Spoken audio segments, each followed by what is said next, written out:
gente não trocou carro, muita gente não negociou o seu carro, muita gente manteve o seu próprio carro e está fazendo manutenção. Então, eu acredito que esse meu lado aí possa até vir a crescer um pouco. Mas, doutor Negócio, o cara que tem um carro, está sem um dinheiro, como vai fazer o serviço, entendeu? Sim, Então, isso entendi. vai ter uma...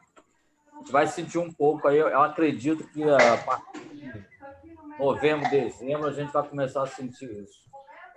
Essa é a O nosso, preocupação, entendeu? nessa área aí, eu acho que o nosso querido irmão Celso aí pode nos ajudar a entender um pouco mais, né, dessa dinâmica financeira, que é a área dele aí. Bom dia, Celso. O André também chegando aí. Bom dia, meus irmãos. A gente está batendo um papo aqui, trocando figurinha Tá peguei na metade aí. sobre as nossas condições aí de trabalho. Eu estava comentando com o Jorge que, no meu caso, né, eu trabalho com restaurantes e... Nossa, assim, sofrem. Restaurante aqui no Rio, nós estamos aqui, sabemos, fechou tudo, né? É verdade. E aí, assim, a gente conseguiu entregar uma obra essa semana, a primeira obra de reforma, né, que foi feita, numa rede grande aqui, talvez vocês conheçam, é o Gourmet, restaurante Gourmet. Uhum. Mas é um restaurante que se reinventou, interessante, se reinventou e deu certo, e eles já estão com perspectiva de abrir outros, é interessante isso, entendeu? Na crise, eles se reinventaram e deu certo. Para você ter uma ideia, nós tínhamos um número de desempregados de mais ou menos uns 13 milhões, né, de desempregados. Esse governo que entrou foi melhorando, nós chegamos a 9 milhões de desempregados. Depois caímos de novo, só que por causa dessa pandemia. Só que agora nós estamos em torno de 40 milhões de desempregados. Porque dentro desses desempregados, você inclui o que o Sali estava falando aí, o dono do restaurante, que fechou, e aí vai ele, a família, os funcionários dele, vai todo mundo para a rua.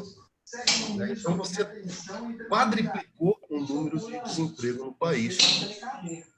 E é fato que, uma hora, isso vai ser cobrado. Como o Sarito disse aí, o nosso empréstimo que está aí, para que você possa sobreviver, passar essa crise, ele vai ser cobrado. Né? Esse empréstimo não é um empréstimo para que o cara possa investir no estabelecimento dele no futuro. É um empréstimo para passar e para cobrir os buracos atuais. E o futuro? Como é que o cara vai gerar esse dinheiro de novo, voltar tudo de novo à sua clientela, as pessoas desempregadas, como é que elas vão consumir bem que a pessoa está ali? Então, eu acredito que 2021 vai ser um ano de grandes milagres financeiros aí na vida de cada um, porque é onde a gente vai sentir, mesmo tudo que está acontecendo hoje, né?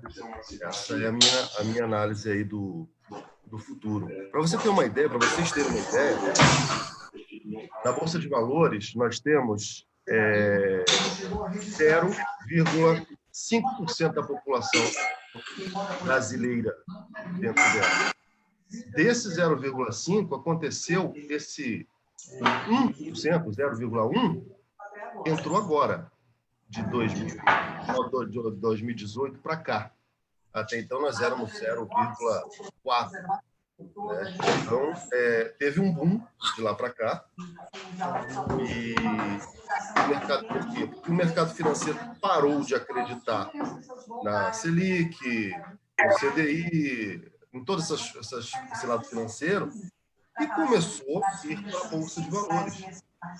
Porque aí ela vê que ela consegue ganhar dinheiro.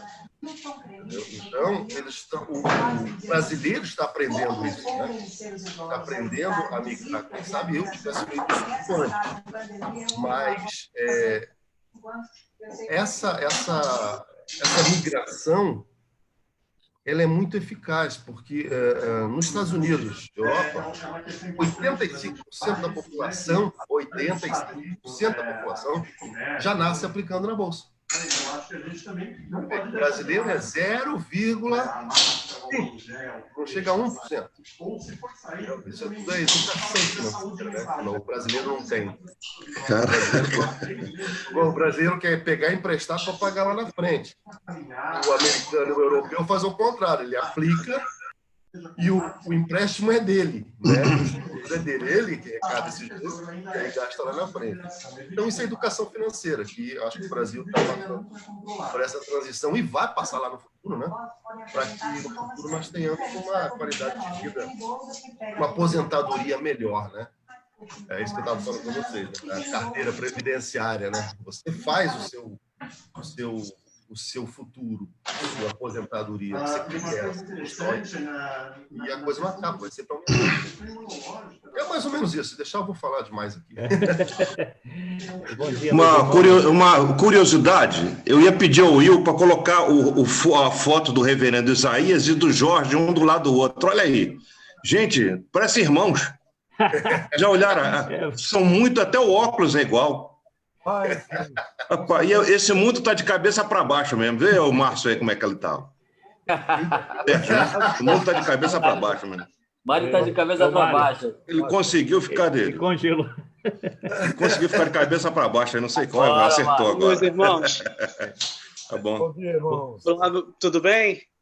Bom dia, Will. Vocês estão me ouvindo?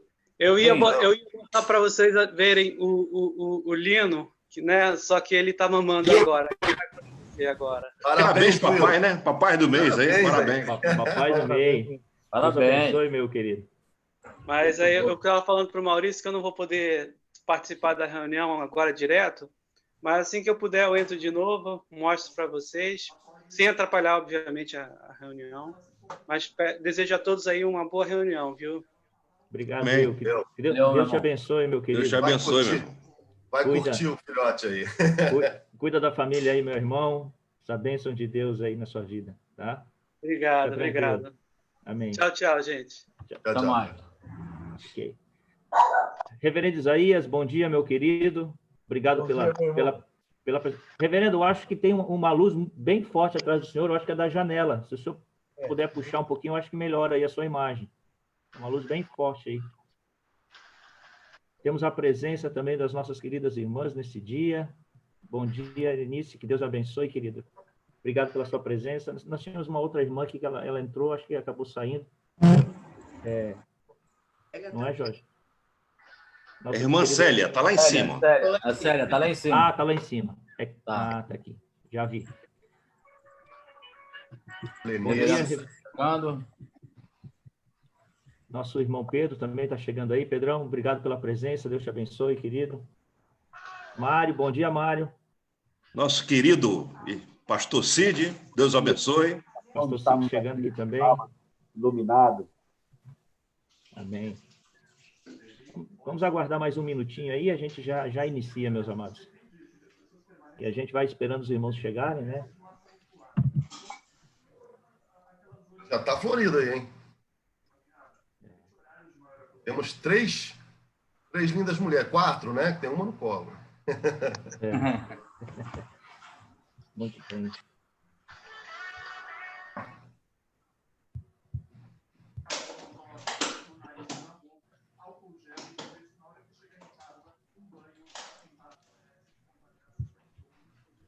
Já que as mulheres estão em destaque, um abraço, Nena. Aí, obrigada. Distraída. Não te ver.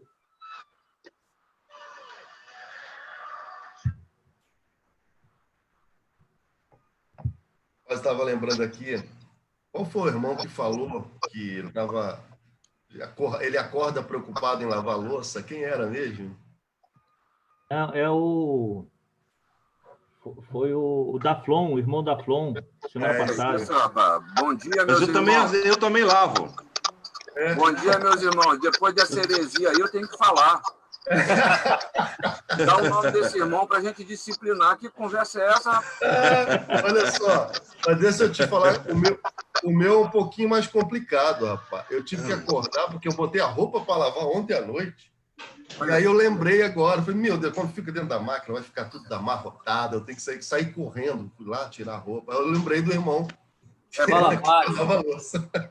Ô, Celso, fala baixo. A Sônia está aqui do lado, cara. Daqui a pouco falando, ela vai querer tá que aqui eu lave. perto. Vai que ela Pelo ouve. amor de Deus. Não, mas eu falei com a Adriana, minha esposa, que a gente vai, assim que terminar a pandemia, nós vamos trocar a máquina de lavar. Porque eu tenho reparado nela um problema, acho que os irmãos devem ter esse problema também nas máquinas de lavar. Eu coloco a roupa, lava, seca. Quando eu vou vestir, as roupas estão todas mais apertadas. Elas estão deixando as minhas roupas totalmente apertadas. Acho que o terno não entra mais, nada mais entra. Isso é o vírus. O vírus. A culpa é da máquina, pode ter certeza. Eu não sei nem onde fica a máquina de lavar aqui em casa. Tu és um homem de sorte. Bom dia, Sarito. Bom dia. Tudo bom? Meus irmãos, eu estou compartilhando a tela aqui, com um salmo para a gente ler. Eu só vou pedir para os irmãos se está aparecendo. Ó, o André chegando aí, ó. André chegou. Pronto. Está aparecendo para os irmãos aí o salmo? Não, nada. Ainda não. Não. Ricardo, seja bem-vindo.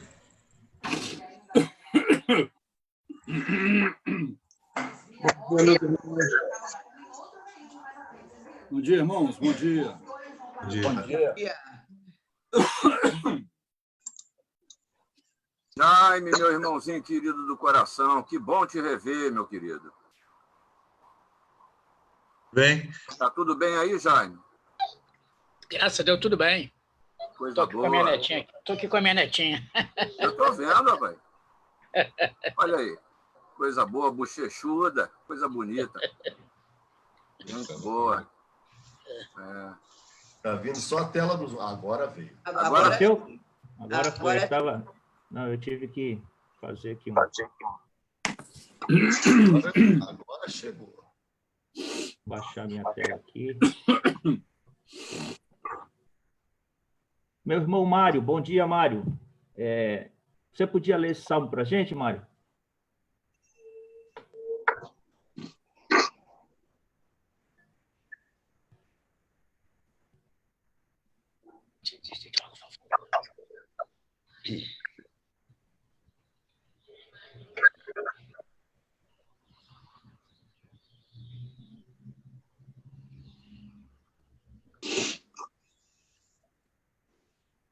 Oi, acho que o Mário saiu, né?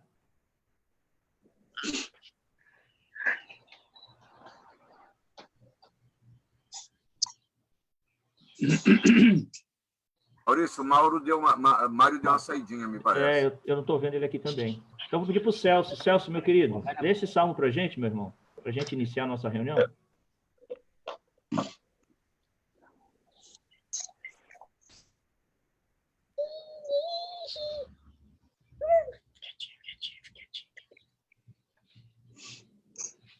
Bom dia, Jaime. Bom dia.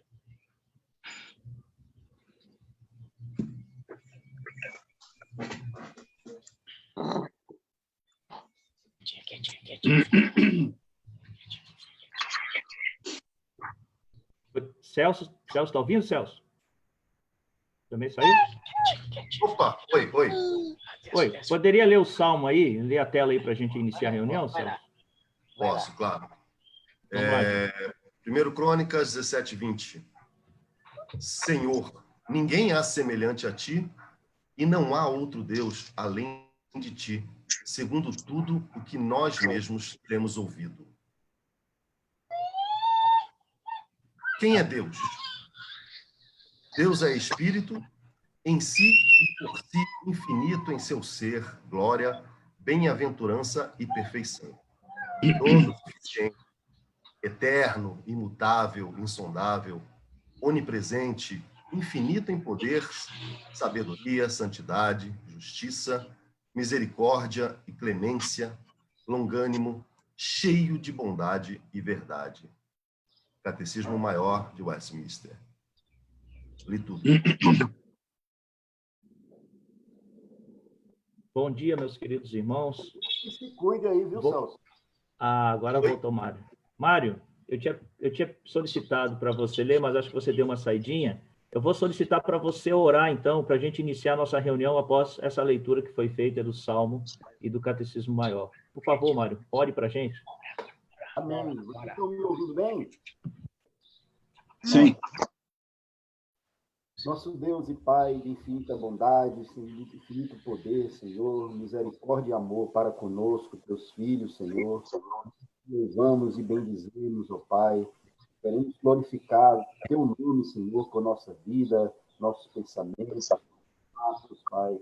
Queremos, Senhor, nesse dia especial também, agradecer, Senhor, por este momento que podemos compartilhar com irmãos tão preciosos, Senhor, a tua palavra, a tua sabedoria, as experiências em nós, Senhor. Nós agradecemos, Pai, esteja abençoando esse momento, que o Senhor esteja cuidando de cada coração, Senhor, de cada mente nessa hora, para que nós possamos estar receptivos,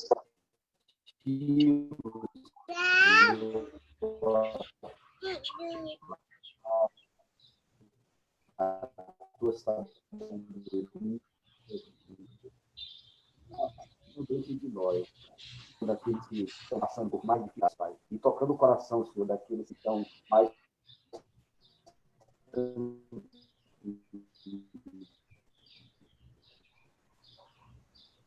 eu posso estar fazendo instrumentos teus.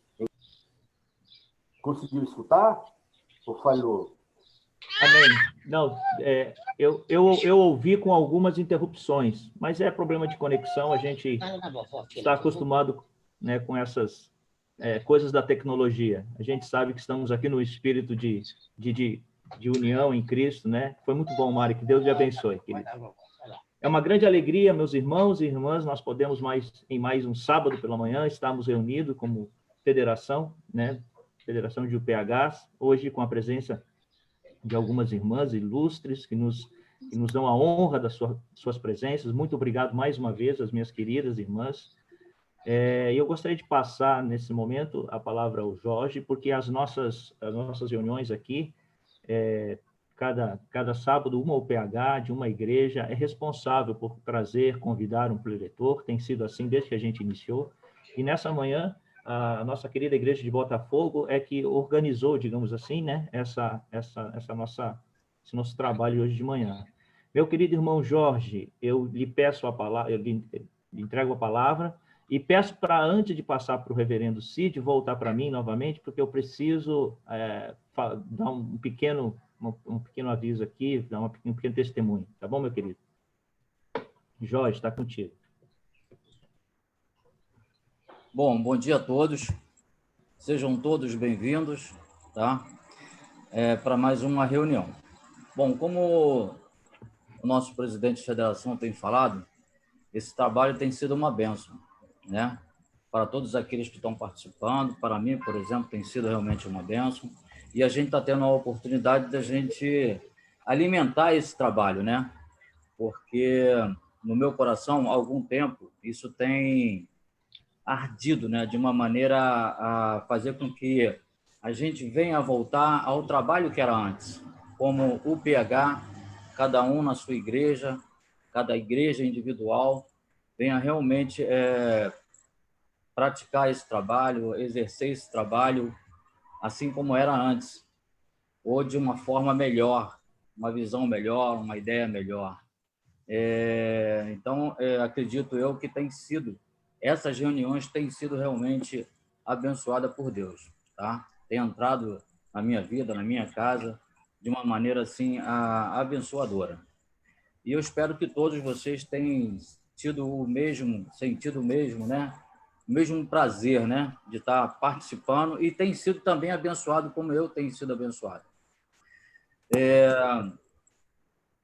Quero agradecer aí, em primeiro lugar, as pessoas da minha igreja, né? Que hoje estão participando conosco pela primeira vez. As meninas, né? Que têm nos abençoado. Agradecer aí o André, né? Por ter me comparado fisicamente, né, visualmente, com o reverendo Isaías. Espero que ele não tenha se sentido ofendido, mas é um grande prazer, é uma grande satisfação isso, tá bom? Então, que todos sejam bem-vindos. Mais uma vez, muito obrigado por essa oportunidade. Eu volto a palavra para o Maurício. Obrigado, meu irmão. É um grande prazer caminhar essa jornada ao seu lado. Temos aqui o nosso querido presbítero Gilson, que é o nosso presidente da Sinodal de Homens. Gilson, uma saudação, por gentileza, meu querido. Bom dia a todos. Estão me ouvindo? Estão me ouvindo? Estão me ouvindo? Bom dia a todos.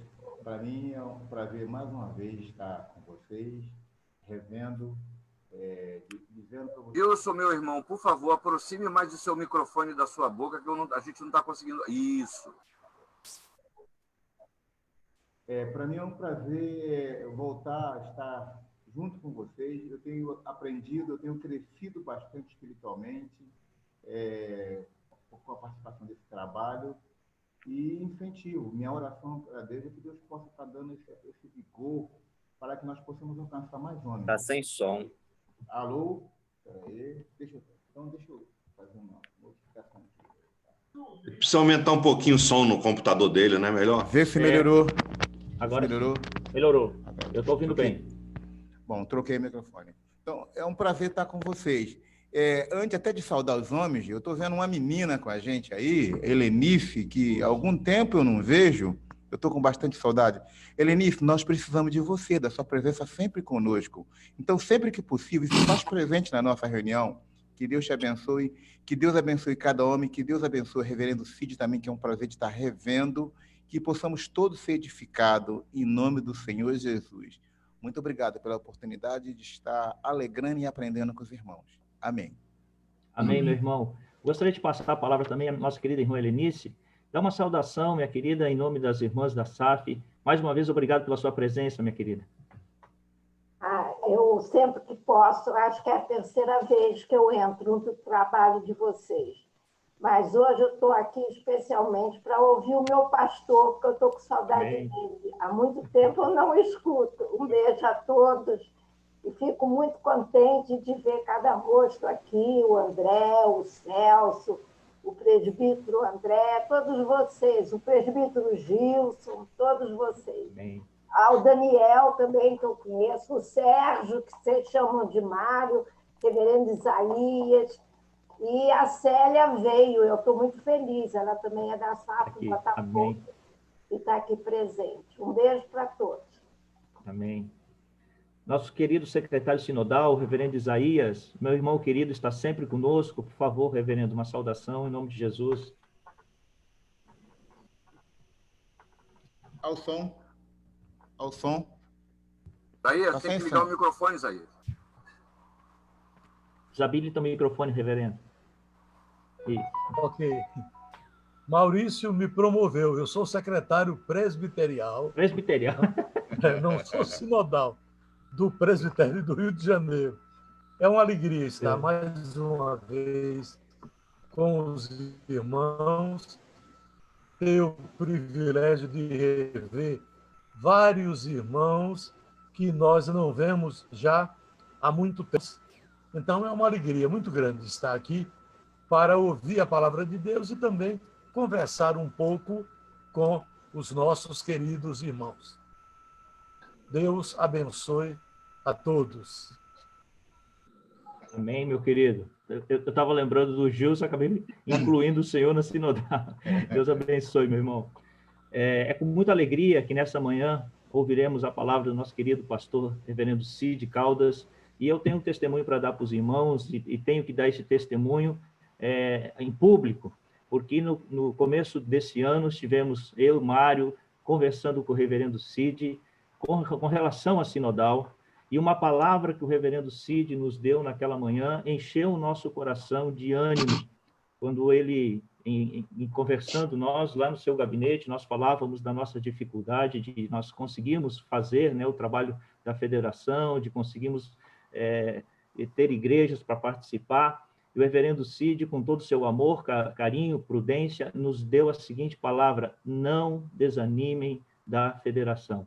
Isso entrou no meu coração de uma forma muito poderosa, digamos assim. Foi uma palavra que realmente me deu ânimo para continuar, e nós continuamos, fomos falar com outros irmãos, conseguimos montar a diretoria para esse ano, e meu irmão, reverendo Cid, eu sou muito grato a Deus pela palavra que o Senhor nos deu, e esse trabalho, que já está na 11ª edição, eu tenho falado com os irmãos aqui que eu acho que a federação nunca trabalhou tanto como tem trabalhado nesse ano, mas é fruto de um grande incentivo vindo do Senhor. Muito obrigado, meu pastor, e a palavra está consigo.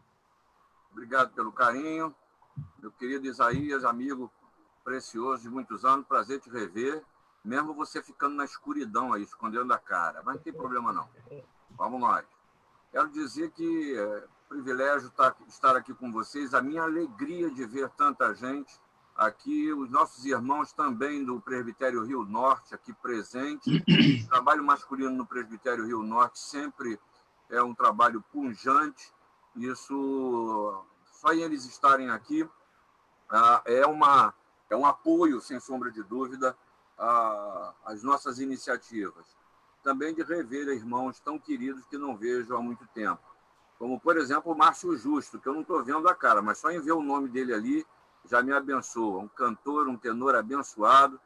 É muito bom estar aqui com vocês. Bom, e o Maurício citou o nosso encontro. E quando eu fui convidado para falar para vocês na outra vez, eu não pude. E hoje estou aqui muito feliz, não só como presbitério do Rio de Janeiro, dizer que a cada tempo nós temos desafios. Em cada tempo nós precisamos entender que ferramentas nós podemos e precisamos usar para atender, para atingir a nossa geração. O PH sempre foi muito pujante nos trabalhos de evangelização ao longo da sua história e hoje precisa redescobrir como fazer, e já está fazendo. Por isso, Maurício, eu reputo que essa 11ª, é isso que você falou, 13ª? 11ª reunião, mostra que vocês estão conseguindo atingir, nesse tempo, com uma nova ferramenta, os homens. Né? Então, a gente tem aqui representada, pelo menos no nosso presbitério, eu vejo aqui umas 5 ou 6 igrejas, o que antes se restringia a 2, não é isso? 2 ou 3 no máximo. Então, Deus está mostrando. E para falar para vocês sobre o tema Semeando Esperança, eu queria convidar vocês, eu não vou fazer a leitura de um texto bíblico, mas eu quero trazer para vocês 3 quadros bíblicos que nos permitem refletir sobre esperança, tá certo?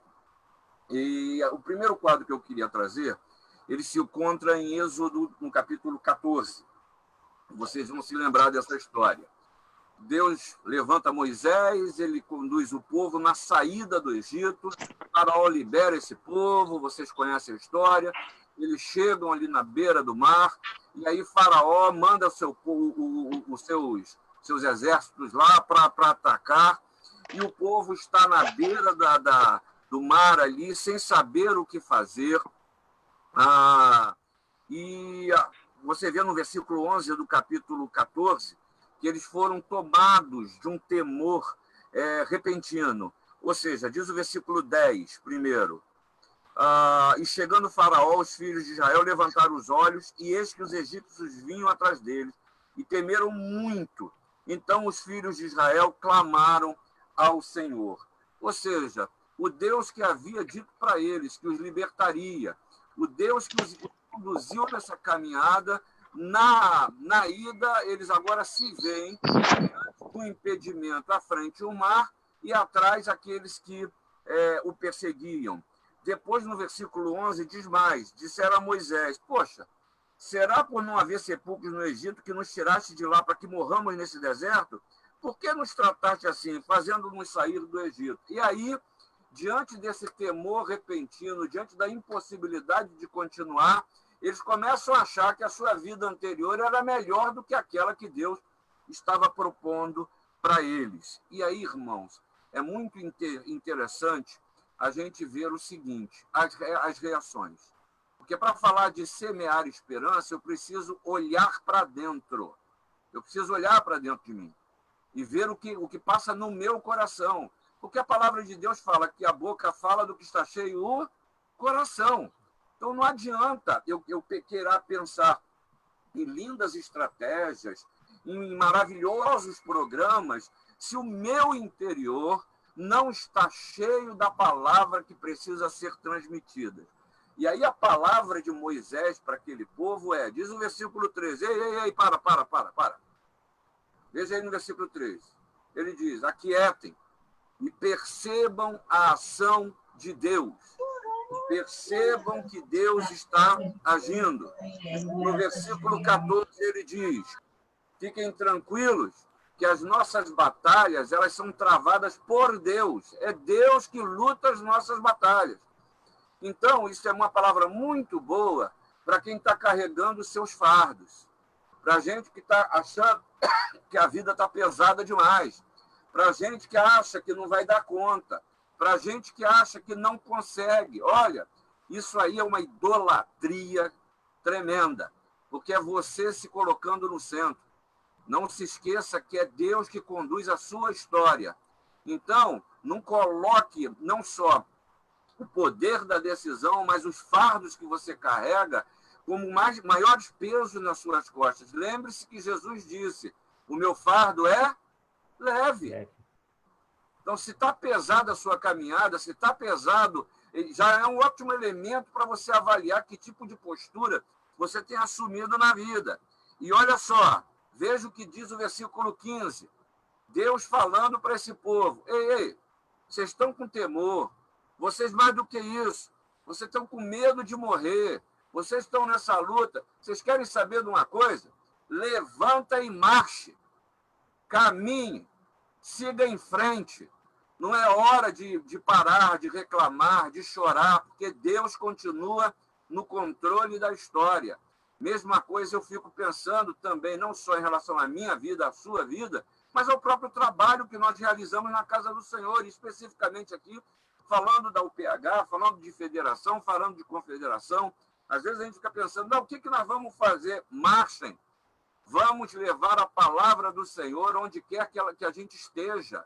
Vamos continuar a servir ao Senhor com os nossos dons e talentos.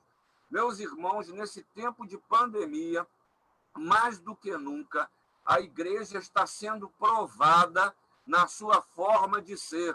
Porque a nossa forma de ser já está determinando o que nós seremos como igreja a partir daqui. E o Senhor não está convidando a gente, nessa hora, para poder discutir relação. As pessoas estão na rua, perderam seus empregos, as pessoas estão ansiosas, as pessoas estão depressivas. Precisa da palavra que abençoa, que o Senhor Jesus nos deu essa palavra. Eu e você temos. Nós conhecemos o Evangelho que liberta. Nós conhecemos um Deus que nos salva, que foi revelado em Cristo Jesus. Nós temos o que viver, e um porquê viver, e temos do que falar. Eu tenho a impressão que Deus está falando para nós, homens, né? É hora de marchar. É hora de trabalhar para o Senhor, de servir ainda mais o Senhor. Seja com o que você faz, na sua casa, no seu negócio, na sua família, mas principalmente, eu queria que você prestasse atenção nisso, nas suas relações. Nas suas relações. É tempo da gente investir a palavra que abençoa, semear esperança nas nossas relações. Quero partir agora para o segundo quadro. Aí agora eu vou para a 1 Reis, no capítulo 17. Eu amo essa história. Isso é aquela história da viúva de Sarepta, tá certo? Viúva, não sei se você sabe disso, mas falar de viúva em Israel é falar do resto, tá? Por isso que você encontra nos profetas, você encontra Jesus falando sobre isso, a denúncia contra o abandono das viúvas. Porque era muito comum, o que acontecia? A mulher perdia seu marido, todos os bens do marido não ficavam para ela, passavam para seus familiares. E aí um dos familiares, lá um dos irmãos, se encarregava de cuidar da viúva. Mas o que comumente acontecia é que essas viúvas eram abandonadas, eles não cuidavam delas, não sustentavam. Por isso Isaías, por exemplo, no capítulo 1, fala disso, reclama do povo que está prestando culto, mas abandona as viúvas, né? E aí o profeta Isaías diz, olha, parem de fazer o mal, aprendam a fazer o bem. Por isso Jesus reclama dos fariseus e escribas tão ciosos da religião, mas que deixavam as viúvas abandonadas também. Pois é exatamente para uma mulher assim que Deus manda o seu profeta para trazer uma mensagem de esperança. Viúva na Bíblia é sinal de quê? De impossibilidade, de falta de força, de falta de condições. E aí você chega lá no capítulo 17, veja o que diz, olha a mensagem de esperança para aquela mulher. Porque assim diz o Senhor, Deus de Israel, a farinha da tua panela não se acabará, e o azeite da tua botija não faltará, até o dia em que o Senhor fizer chover sobre a terra. Porque o profeta chegou e pediu a ela que fizesse um pão. E ela diz, vem cá, eu vou fazer o pão para o senhor e não vai ter para mim e para o meu filho. E depois ainda tem outra experiência que ela precisa viver, que seu filho adoece e morre, e Deus se revela, inclusive, nessa circunstância. E aí, nesse quadro, o que eu quero dizer para você, seja pessoalmente ou na obra que o Senhor tem lhe colocado? É que os suprimentos não são o foco da nossa existência. As nossas necessidades, elas são preenchidas pelo Senhor. Eu preciso lembrar disso sempre, sempre. É por isso que no Sermão do Monte, Jesus lá em Mateus, acho que 5, né?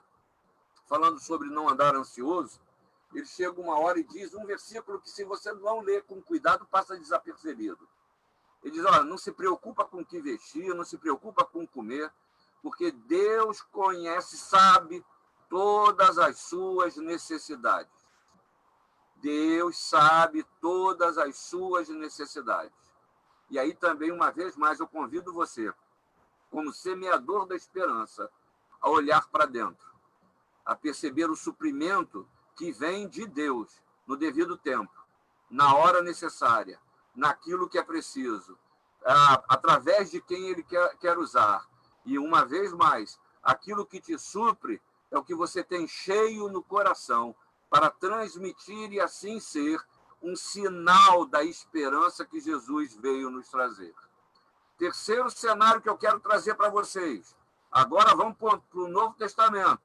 Vamos para o livro de Atos, que é uma terceira cena de esperança. Atos, no capítulo 27.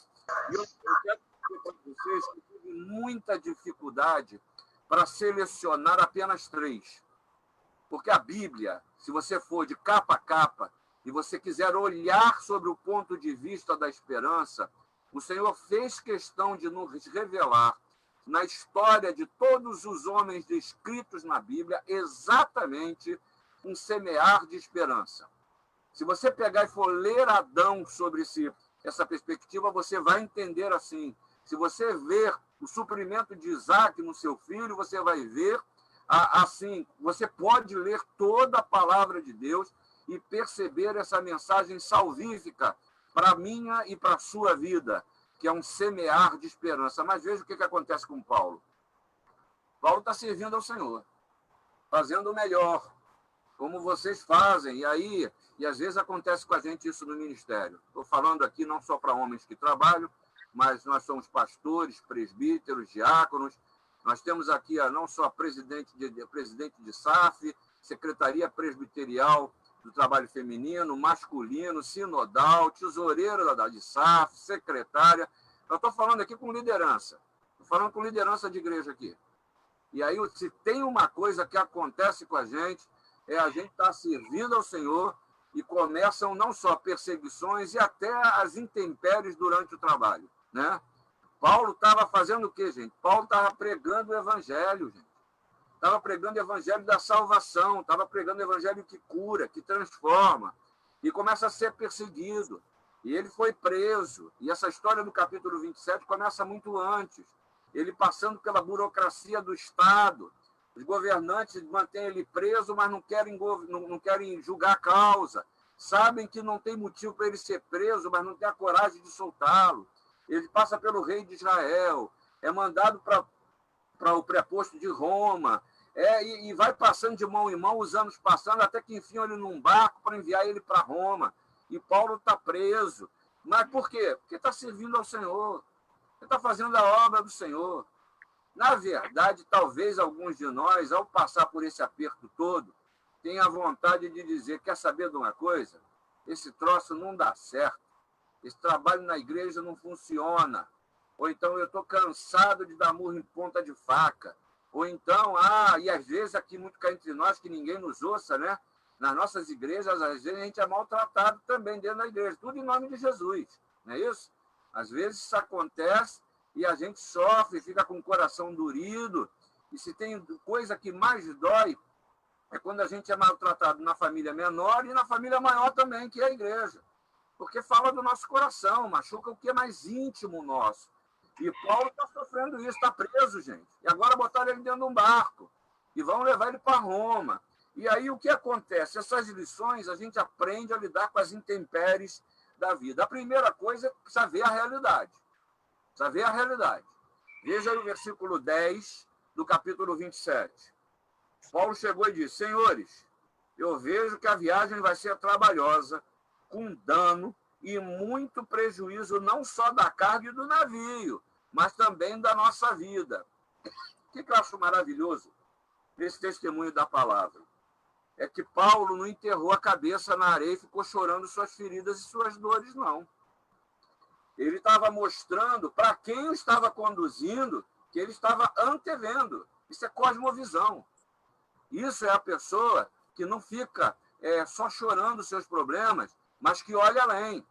E olha, se tem uma coisa que o cristão precisa ter, é cosmovisão. Porque eu e você, nós somos cidadãos de viver em 60, 70 anos. Nós vamos viver a eternidade, gente. É a eternidade com Jesus. Então, se eu estou só enxergando daqui a 2 meses, 6 meses, 1 ano, desculpa, teus óculos estão ruins. Você tem que olhar sob o ponto de vista da eternidade. E o começo da eternidade na sua vida é agora, é hoje. Sua vida não está chegando ao final. Eu tenho maior raiva, às vezes eu falo, quando eu vou falar para gente idosa, eu repito isso várias vezes, dizendo o seguinte, Deus não distribui senha, não. Não tem fila para a eternidade, não. O tempo pertence a Ele. Quem é você para dizer, não, e tem gente que diz isso, agora meu tempo acabou, agora eu só vou descansar. Aí sabe o que acontece? A gente vê uma porção de gente idosa vivendo a frustração da velhice, porque parou quando não devia parar, porque tem coisa para fazer, mas se nega a fazer porque diz que não tem mais condição. Enquanto há fôlego, enquanto há vida, Deus quer nos usar, mas você precisa olhar para as condições da vida. Paulo está dentro de um barco, contra a vontade, sendo levado prisioneiro, mas ele vira para aqueles que deveriam saber e fala, parece que a gente não está preparado para o que vai vir, não. Segunda coisa que eu quero dizer, apesar disso tudo, apesar de Paulo ter falado, estavam ali os doutores da navegação, os marinheiros, ninguém viu nada disso, mas Paulo manteve a sua confiança no Senhor. Veja o versículo 22. Mas agora vos aconselho bom ânimo, porque nenhuma vida se perderá de entre nós, mas somente o navio. E Paulo dizendo para ele, estamos na tempestade. Estamos aqui, estamos no meio da pandemia, gente. Nós estamos no meio da pandemia. Claro que agora a gente não pode dizer que nenhuma vida se perderá, porque 70 mil já foram. Mas é importante que a gente saiba que Deus, o dom da vida, o controlador da vida, o Senhor da existência, é Deus. E Ele continua controlando. Ele conduz os nossos passos. Há certos momentos, e aí Eclesiastes nos fala sobre o tempo, né? Há tempo de abraçar e tempo de não abraçar. Há tempo de rir, há tempo de chorar. Há tempo de semear, há tempo de plantar e há tempo de colher. Na vida há tempo para todas as coisas. Mas o que Paulo faz questão de nos mostrar aqui é que eu e você precisamos manter a confiança no Senhor. Aí volta para uma coisa que lá no Êxodo eu já falei para você, no versículo 24. Paulo está dizendo lá para homens experientes, não temais. Não temais. E aí eu quero que você entenda uma coisa. A palavra de Deus em Provérbios nos diz que o princípio da sabedoria é o quê? O temor ao Senhor, não é isso? Não é isso que a gente lê lá? Aí você olha aqui, não temos. Então, como é que é isso? E aí eu e você temos muita dificuldade para entender a diferença do temor para medo. Tá? Quando o Senhor fala que o temor ao Senhor, o temor do Senhor, é um temor que o vocábulo hebraico nos ensina, que está falando de respeito, de reconhecimento de autoridade, de importância na existência. E esse mesmo conceito você pode aplicar aqui. Quando Paulo está falando aqui, não temas, ou seja, não dê respeito, não preste culto, não reconheça autoridade nas circunstâncias. É isso que Paulo está dizendo. Você pode aplicar o mesmo sentido. Ou seja, e uma coisa que eu falo muito na igreja de Botafogo é isso. Ô, gente, cuidado para não se transformar no idólatra. Porque tem gente aí que está adorando nem a Deus, é a problema. Tem gente que está adorando é a sua falta de condição, em vez de crer no Deus de suprimento.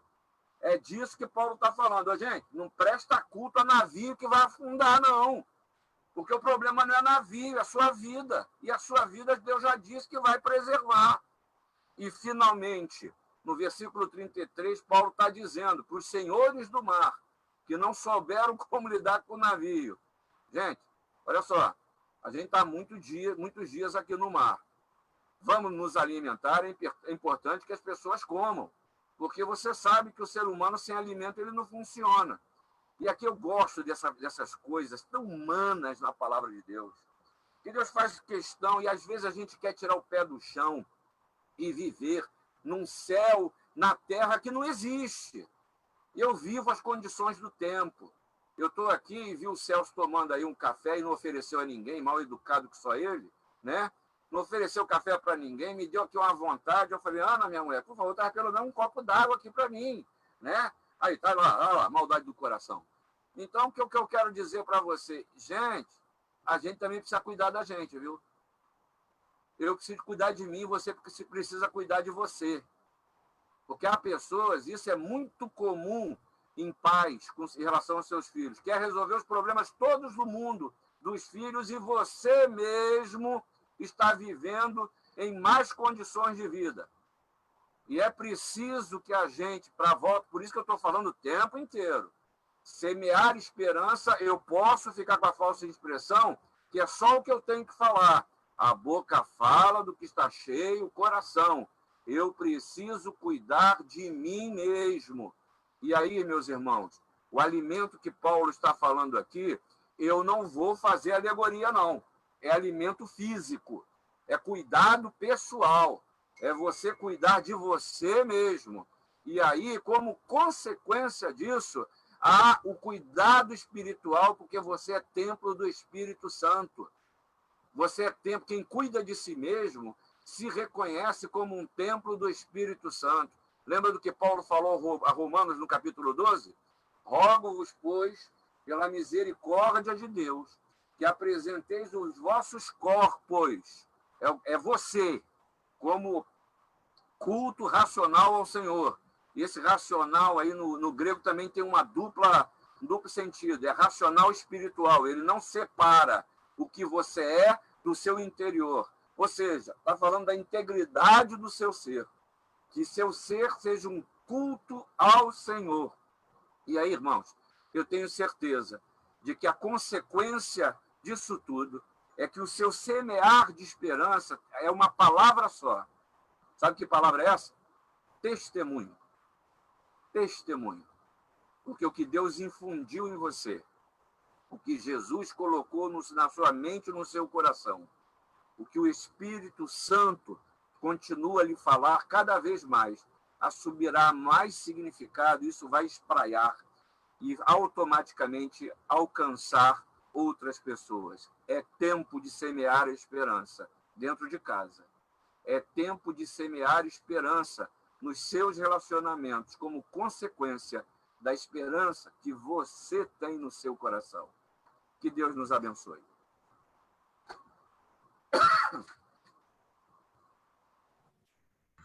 Maurício. Fala, Jorge. Então, quero me desculpar, porque eu acabei não apresentando o reverendo Cid, até porque esse homem é um homem conhecido nos 4 cantos da igreja presbiteriana, ok? Então vai aí o meu... Vai pagar meu almoço, é isso que você tem que fazer. Isso é tranquilo, isso é tranquilo. Mas quero dizer que a sua palavra realmente, mais uma vez, muito me abençoou e tenho certeza que abençoou a todos. Eu quero repetir aqui Atos dos Apóstolos, 27:10, e dizer para todos os irmãos da UPH, né? Senhores, vejo que a viagem vai ser trabalhosa, com dano e muito prejuízo, não só da carga do navio, né? Mas também da nossa vida. Mas é importante saber que mesmo com todas essas dificuldades, né? Deus ele está nesse navio, Deus ele está junto conosco. Se a gente realmente continuar levando a sério esse trabalho, você vê, hoje nós temos aqui 25 pessoas presentes, virtualmente, mas presentes. Dificilmente a gente consegue reunir essa quantidade de pessoas numa reunião da UPH, não só dentro da sua igreja local, mas dessa maneira como federação. Quero deixar aqui, quero fazer um apelo a todos, que logo quando tudo isso passar, né, que se Deus quiser, tudo isso tem um tempo e vai passar, que a gente continue, né, levando isso a sério, dessa maneira como a gente tem feito. Nem que seja virtualmente, ok? Esse é o meu apelo aí para todos, ok? Mais uma vez, reverendo, muito obrigado por atender o nosso convite, ok? Amém. Amém, meus irmãos. Maurício, desculpa, mas eu não resisto à brincadeira. Eu preciso falar uma coisa. Eu quero dizer que eu não sabia que tinha que vir vestido em roupa de gala. Nosso irmão Pedro vestiu ele como um autêntico campeão para participar dessa reunião. Parabéns, Pedro! Ai, meu Deus. Nem tudo é perfeito, né? Fazer o quê? Apesar da pandemia, o reverendo continua mantendo o humor, né? Vem do Senhor esse humor, vem do Senhor. Quero dizer que o cafezinho está liberado, hein? Já pode chegar, reverendo. Quem tem o seu café pode dar o seu gole. Normalmente, meus irmãos, reverendo Cid, depois da exposição bíblica, normalmente a gente abre para a gente fazer perguntas e tirar algumas dúvidas e expor o texto. O querido reverendo Isaías pediu a palavra. Por favor, reverendo. Nós agradecemos ao reverendo Cid pela palavra apropriada, né, ao momento em que estamos vivendo. Eu queria apenas trazer uma pequena poesia que fala sobre esperança e fé, especialmente sobre fé, que nós precisamos exercer, né? Ela se chama Se. Se a ansiedade tenta te afligir e não vives como Deus requer, não temas, crê somente, pois o justo viverá por fé. Se a culpa do pecado te incomoda e o julgamento ao medo te induz, recorda que nenhuma condenação há para os que estão em Cristo Jesus. Se o temor iminente do fracasso sobre tua alma desabou, lembra-te, somos mais que vencedores por meio daquele que nos amou. Se a lágrima é tua companhia, o choro pode durar uma noite, mas a alegria vem ao amanhecer. Se o temor entenebrecer teu coração e te impuser a afronta do perigo, ouve as proféticas palavras: não temas, eu estou contigo. Se há necessidades ou nítida escassez, e a incerteza te armou ciladas, busca primeiro o reino de Deus, e todas estas coisas serão acrescentadas. Se a dúvida bater à tua porta, tentando abalar os alicerces teus, relembra que a fé remove montanhas.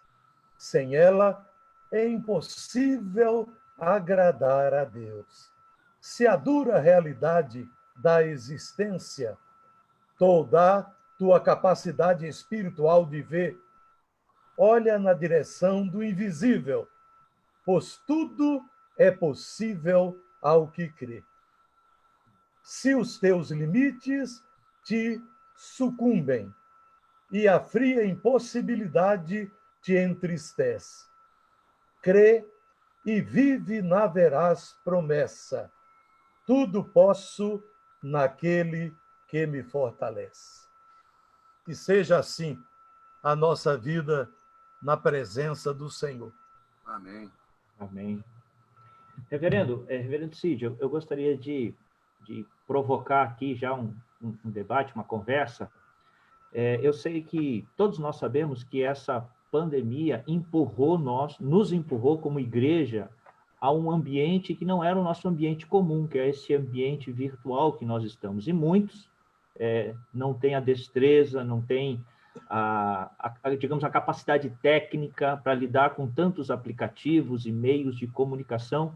E então muitos se envergonham, né, de participar ou de querer estar junto com a igreja, ou mesmo de querer fazer alguma coisa em termos de mídias digitais em prol do evangelho, em prol das causas da fé, né? E a gente vê homens como Paulo, nessa leitura que o senhor propôs hoje, homens se levantando e dizendo assim, não, peraí, vamos erguer a cabeça e vamos continuar, vamos em frente. A minha provocação é no sentido de que alguns esperam uma normalidade, ou alguns esperam voltarmos ao que éramos antes dessa pandemia.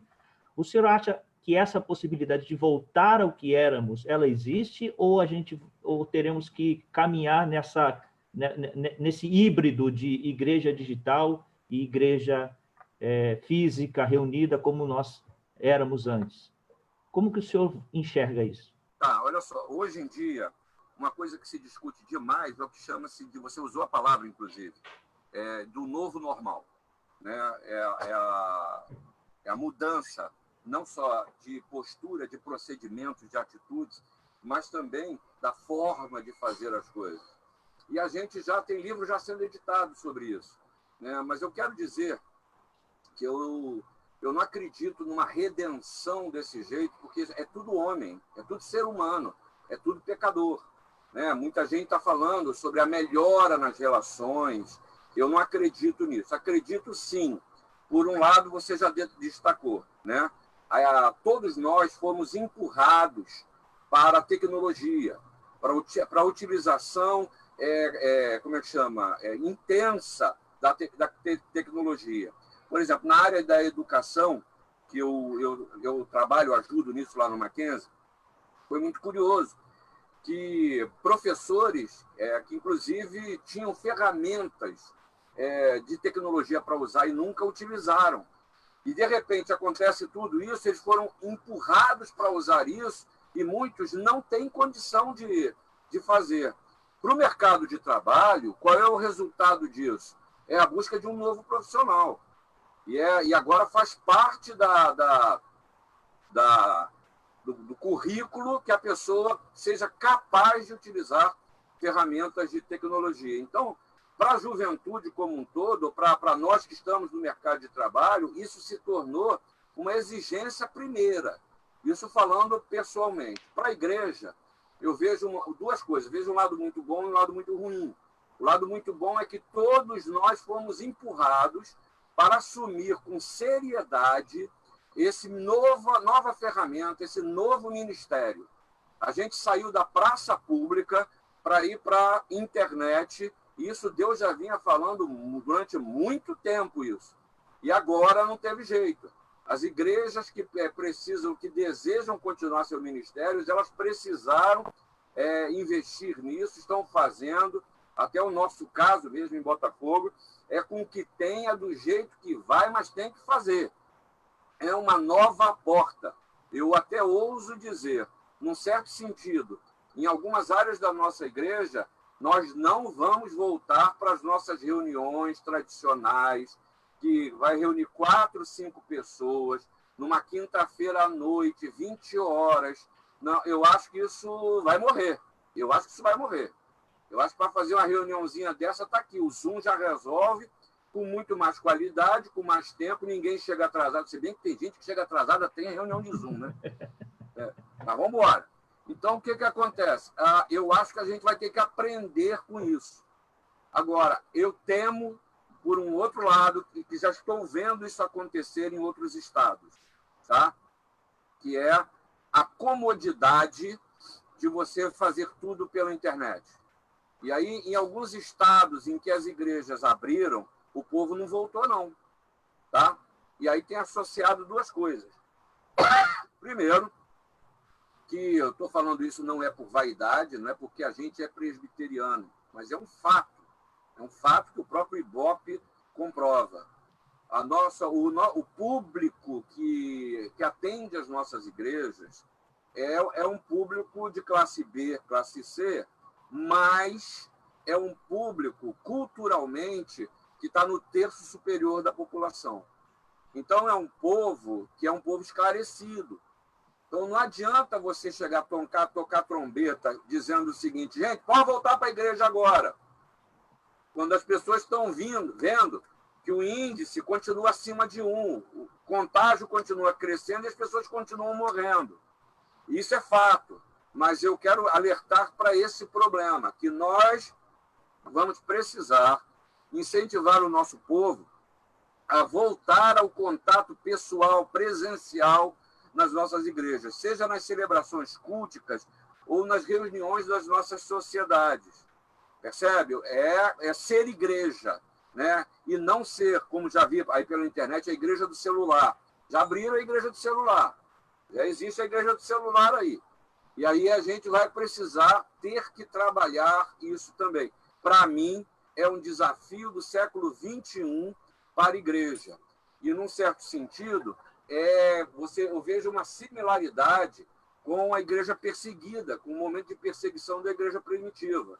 Que as reuniões presenciais, elas deixaram em grandes concentrações, deixaram de acontecer, passaram a ser reuniões em pequenos grupos, e vocês sabem das histórias, até em catacumba. A liturgia precisou ser repensada, né? Porque não podia fazer barulho. Hoje em dia, há estudos, e eu tive alguns à mão de um grupo da Alemanha, outro dos Estados Unidos, falando sobre o canto. Um dos maiores veículos de transmissão, de possibilidade de transmissão de Covid é o canto. Por quê? Porque quando eu canto, eu expilo muita gotícula. Isso é natural do canto. E é exatamente isso que as pessoas não querem. E cantar com máscara é absolutamente impossível. Ou seja, até isso a gente está tendo que repensar. Por isso que essas iniciativas, e eu já quero dar para vocês aqui, fazer uma missa de corpo presente, como diz o outro, essas iniciativas da gente gravar não só os cânticos congregacionais, mas corais, e transmiti-los virtualmente, isso tem sido uma grande oportunidade na hora do culto, mas também depois para a evangelização. Nós entramos de cabeça nisso lá em Botafogo, e o instrumento que Deus está usando está aqui entre nós, tá certo? O homem que faz isso está aqui entre nós, e tem feito isso como um ministério. É claro que precisa fazer jus às despesas dele, mas eu estou falando do Daniel Schmidt, gente. Ou seja, nós estamos fazendo a transmissão do nosso culto pelas manhãs ao vivo. É ao vivo, nós estamos lá na igreja fazendo. E tem coral cantando. E o coral como é que faz? A gente produz, o coro grava, cada um grava a sua voz. O Daniel, de uma maneira absolutamente competente, ele faz esse arquivo para a gente transmite. Nós vamos ter que aprender. Eu estou dando um exemplo, um pequeno exemplo do que a gente vai ter que aprender como ferramentas para edificação e para evangelização. De uma pergunta pequena, eu fiz uma resposta gigantesca, né, Maurício? Vamos lá. Irmãos, está aberta aqui a sessão, se alguém... O André, por favor, André.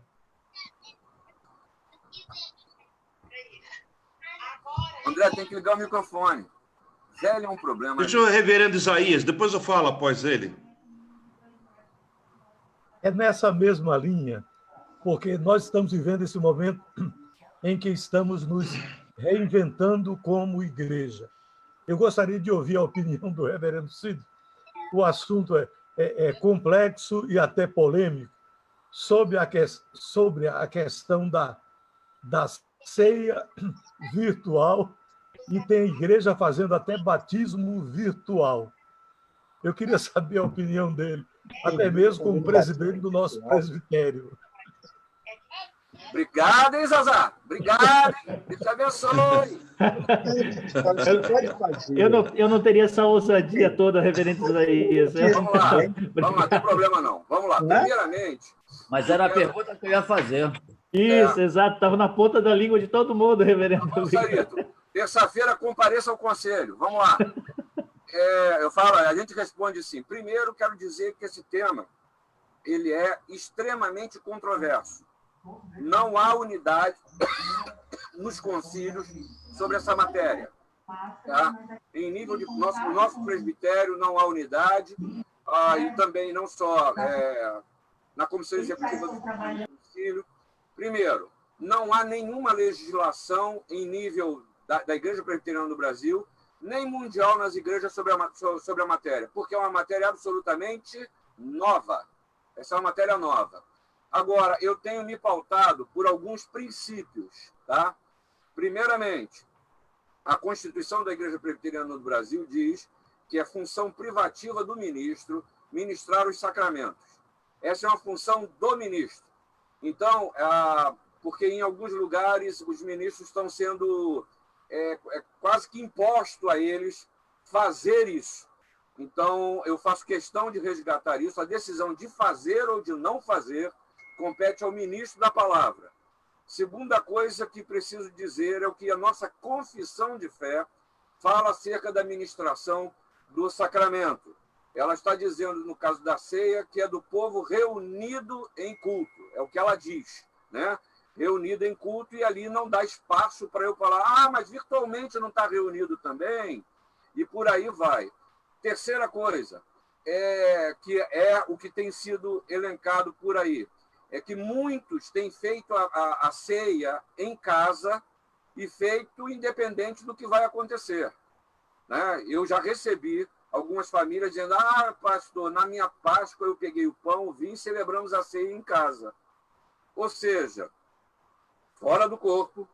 E aí eu utilizo também Calvino sobre a eficácia do sacramento, que precisa ser ministrado em nome do Pai, do Filho e do Espírito Santo, por alguém que esteja habilitado para fazer isso e que os elementos sejam elementos corretos para o uso. Então, eu não consigo entender uma mesa que não esteja sobre esses três fundamentos.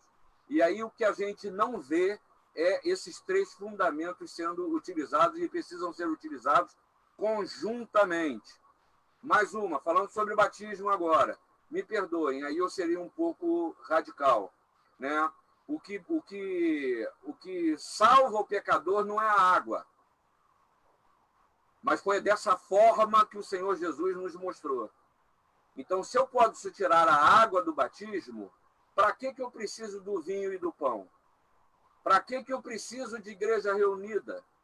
Para que eu preciso de corpo de Cristo? Se tudo é sublime, acaba a igreja. E aí a gente vai lidar com a teologia do desigrejado, de que eu não preciso de corpo, eu não sou corpo, é Deus e eu e minha relação com Deus. Quando eu começo a minimizar as coisas que Deus estabeleceu na sua palavra e começo a entender que tudo aquilo pode ser retórico, pode ser figurativo, se algumas coisas são, todas são. E aí, nesse sentido, o caminho de Jesus é exatamente ao contrário em relação à lei. Ele disse, eu vim para cumprir a lei. Não foi isso que Jesus disse? E aí ele chega, e a lei disse, não adulterarás. E eu digo para você, o só olhar já comete adultério. Ou seja, Jesus, na verdade, ele não reduziu, ele ampliou e trouxe para o nível dos sentidos. O nível dos sentidos. Então, eu quero dizer para você, o reverendo está falando isso tudo porque ele é contra, né? Não, eu só não sou contra nem a favor. Porque eu não vejo elementos para fazer, mas não vejo elementos para julgar quem está fazendo. Vejo posturas equivocadas. Vejo posturas equivocadas. Vejo gente que está barateando ou sucateando o sacramento. Desculpa, numa televisão, o pastor chega do lado de cá com um balde d'água na mão, joga, e do lado de lá o sujeito com um balde d'água na cabeça. Desculpa, a gente vê isso em circo, né? Isso é circo, isso não é igreja. É desse tipo de coisa que a gente precisa tomar cuidado. Ou então do tipo, gente, não tem suco de uva em casa? Bota água mesmo. Bota água. Não tem pão? Vai de creme cracker. E aí, com isso, a gente vai transformando. E aí, quando nada existe uma direção, tudo vale. Aí nós estamos no laissez-faire. Espero ter ajudado. Eu não pretendo trazer a resposta, mas ajudar na reflexão. Reverendo, eu particularmente tenho pensado, e aqui tem 3 reverendos do nosso presbitério, graças a Deus por isso, o reverendo Mirabor também está conosco, mas eu creio que se abriu a possibilidade para um aprofundamento dos membros nossos, né, da classe de baixo, dos membros da igreja, de uma discussão mais profunda sobre os sacramentos. O senhor não percebe isso? Que talvez nós, a igreja, temos nos afastado um pouco da compreensão profunda desses sacramentos? Maurício, obrigado por você ter falado, porque eu estava aqui com mais um item na cabeça e me esqueci de falar, e é fundamental e vem ao encontro do que você está dizendo. Do outro lado disso tudo que eu falei, existe o Senhor Jesus dizendo que a gente precisaria se reunir e celebrar a ceia para, vivenciar aquilo em memória do Senhor Jesus. Vem o apóstolo Paulo, em 1 Coríntios capítulo 11, primeiro critica a maneira como eles estavam celebrando a ceia, associada ao famoso ágape, em que chegava na hora da ceia, o pessoal já estava todo mundo chapuletado, todo mundo comia o que precisava comer e deixou com fome quem precisava deixar. Não é isso? E Paulo depois passa a falar da ministração da ceia e fala uma coisa que pela má utilização da ceia ou pela não ministração da ceia, que havia muito doentes entre vós. Então, nesse ponto, é outro incógnita para a vida da igreja. Porque não basta a gente chegar e dizer, gente, já que não é presencialmente, não vamos fazer. E não adianta também dizer, gente, não tem presencialmente, faz de qualquer jeito, do jeito que a gente está. Na verdade, nós estamos numa grande sinuca que precisava de mais reflexão. Porque vamos por hipótese. Vamos, como é que chama? É o famoso redutio ad absurdum, né? Vamos dizer que a gente fique 2 anos nessa situação, que Deus nos livre. Então, quer dizer que por 2 anos, nós, como igreja, não celebraremos o sacramento? É isso? Entendeu? Ou seja, eu tenho procurado fomentar isso, mas não consigo encontrar eco, não. Porque virou uma discussão tipo de futebol, entendeu? Até com uma certa tentativa de manietação do ministério pastoral. Entende o que eu estou falando? Ou seja, é preciso reflexão, e uma reflexão desapaixonada. Né? Na multidão de conselhos, a sabedoria, gente.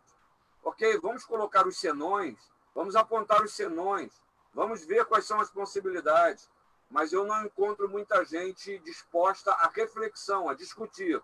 Eu vejo muita gente disposto a ser dogmático e pragmático, sim ou não.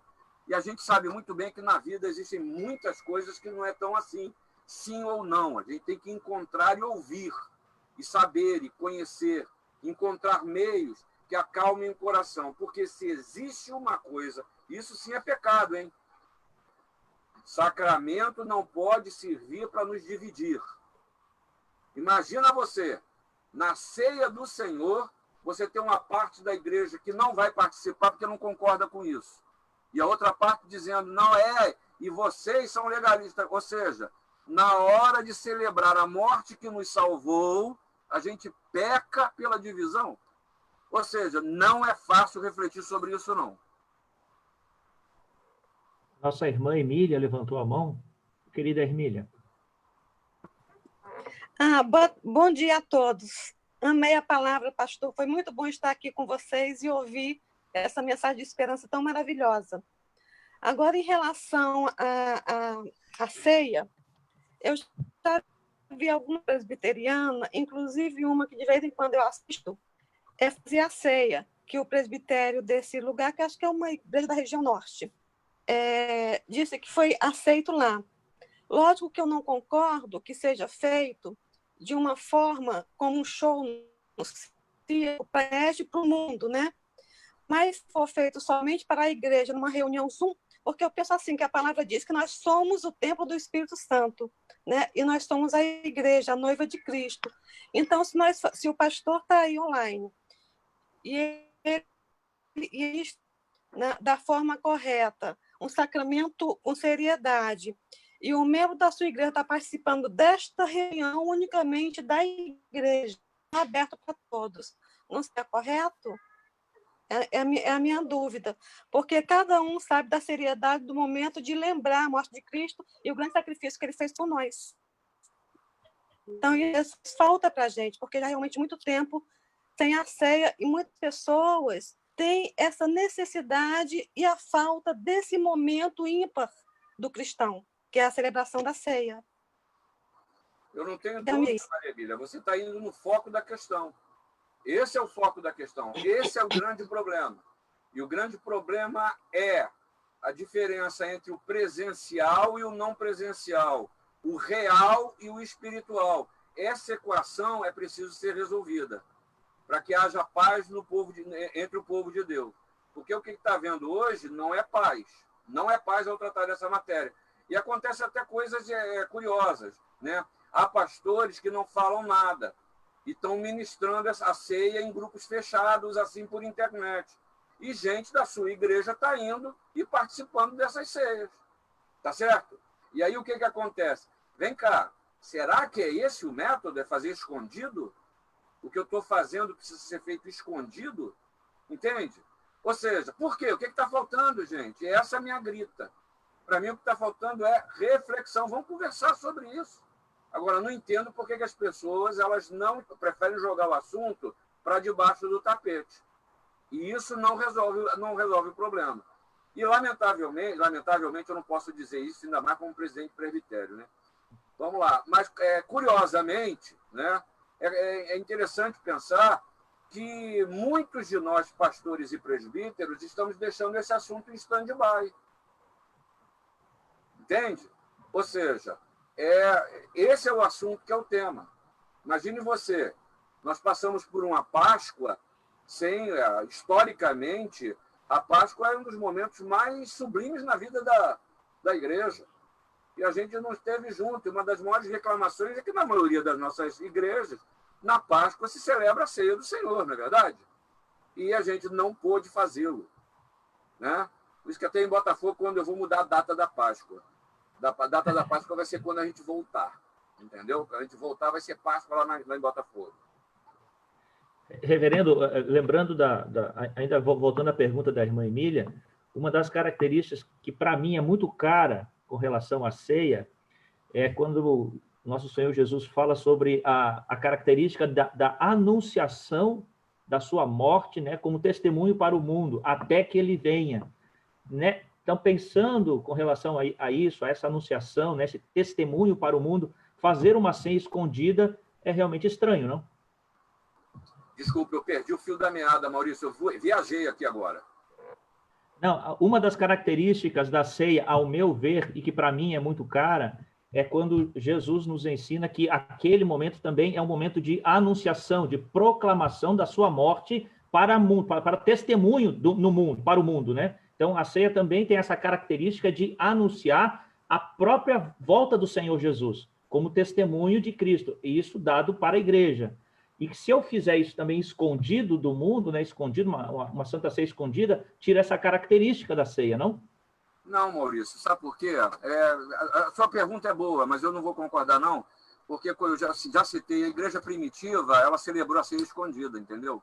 Entendi. Então, não é. Mas para mim, o que está gritando, e é o viés que eu vou utilizar pelo que você falou, você está propondo a teologia da ceia. E é sobre a teologia da ceia que a gente precisa refletir, e mais do que isso, está servindo para que os crentes pensem nisso também. Porque, desculpa, irmãos, tem muita gente colocando efeito milagreiro e supersticioso na celebração da ceia. Não sei quantos já viram, eu já vi isso nas igrejas que passei. É gente que, quando pega o pão, bota perto do coração para depois botar na boca. É gente que, quando vai tomar o cálice, antes de tomar o cálice, dá uma levantadinha assim. Quando dá uma levantadinha assim, eu penso, não, se jogar a gota no chão, só vai faltar dizer que é para o santo.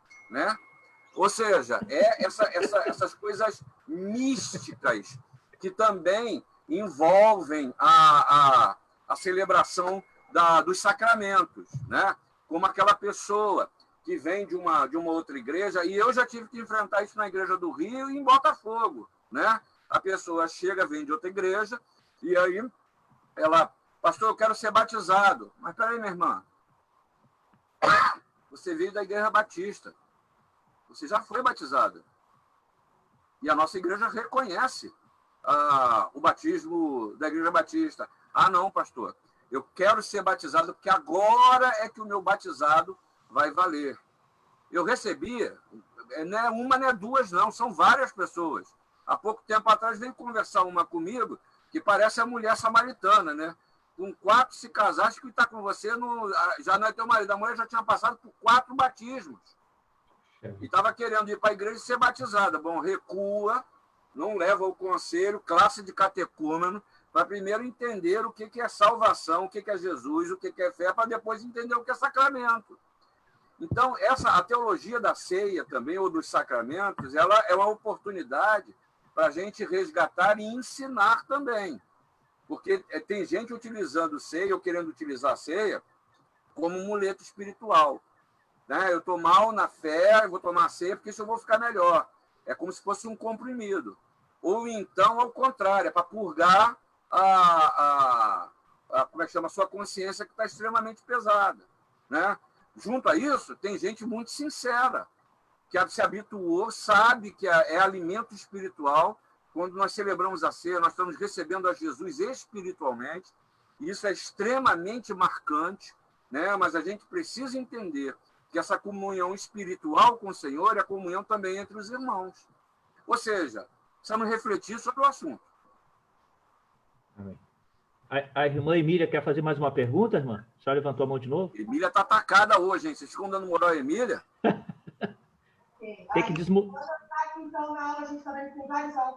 O André Miranda queria falar, Maurício, lembra? Ele passou o Isaías. O pastor Isaías. Pode deixar a irmã Emília terminar a pergunta dela, não tem problema, eu espero, para não perder o raciocínio dela lá. Eu espero. Irmã, por favor, minha irmã. Emília, você tem que abrir seu microfone, Emília. Tá. Enquanto a Emília não abre o microfone... Liberou agora. Liberei, é porque eu não tinha visto que tinha fechado. Pastor, como realmente é um assunto muito polêmico, e a gente já está há muito tempo nesse isolamento, entre aspas, com essa pandemia, e se realmente ficar muito tempo, porque também tá um assunto que ele é obscurecido, as pessoas não têm esse entendimento e também não está sendo falado para as pessoas. Então, eu acho, para a igreja de um modo geral, então, eu acho que esse assunto não deve ser um tabu. Esse assunto ele deve ser colocado de forma clara e objetiva para que as pessoas possam entender claramente e não ficar com essa dúvida no coração de achar que está pecando porque não tem a ceia. Entendeu? Nós somos assim, porque nós aprendemos assim. Então, cabe aos nossos líderes explicar isso didaticamente, porque as pessoas vão entender, eu acredito que seja isso. E essa ceia que eu até participei, pela internet, nesse culto que essa igreja faz aos domingos, acho que eles já estão presencial, não foi escondido. O pastor avisou 2 semanas antes que o presbitério lá tinha aprovado e que eles iriam fazer a ceia. Foi dia 2 de julho. Tá, entendeu? Então, achei muito interessante. Eu acho que tudo que é esclarecido não tem problema. Quando eu citei aqui, eu não falei de você não, tá, filha? Mesmo porque eu nem sabia como é que foi isso aí. Agora, quanto a isso que você está falando, é verdade, você tem toda a razão. Aquela coisa, né? A gente não tocar num assunto não quer dizer que o assunto está resolvido, né? Ou seja, é preciso falar. Isso aí concordo com você em gênero, número e grau. Até dizer o seguinte, gente, nós não vamos fazer ou vamos fazer por causa disso e disso. Aí eu me lembro dos meus meninos, quando eram pequenos, eu ficava profundamente irritado, né? Pai, posso fazer isso? Não. Aí tinha um programa que dizia assim, era até com aquele Marcelo Tais, né? Dizia, por quê? Por que não? Aí ele respondia, porque não é a resposta. E aí quando eu dizia para os meus filhos assim, não, por quê? Por que não? Eles repetiam para mim, porque não é a resposta. Ou seja, tem que explicar. Você tem razão. Você tem razão. Eu reconheço isso que você está dizendo. O povo tem que ser instruído. Ou seja, até pelas dúvidas. Meus irmãos, não há posição firmada para que a gente possa realizar isso. Mas tem que falar para o povo. Concordo com você, Marinilha. Gente, nós estamos Amém, aqui meu com o irmão. reverendo Miraboa, já mostrou uma filha, não mostrou a outra. Estamos com o reverendo Anderson também, que não mostrou a minha sobrinha. Mas vamos embora. Vai, toque em frente, Maurício.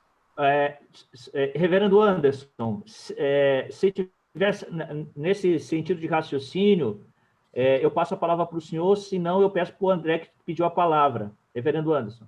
Claro, É sobre a ceia? Sim, sobre a ceia. Eu Ok. um pouco da pergunta. Estão conseguindo me ouvir bem? Não. Não? Não, aumenta um pouquinho o microfone.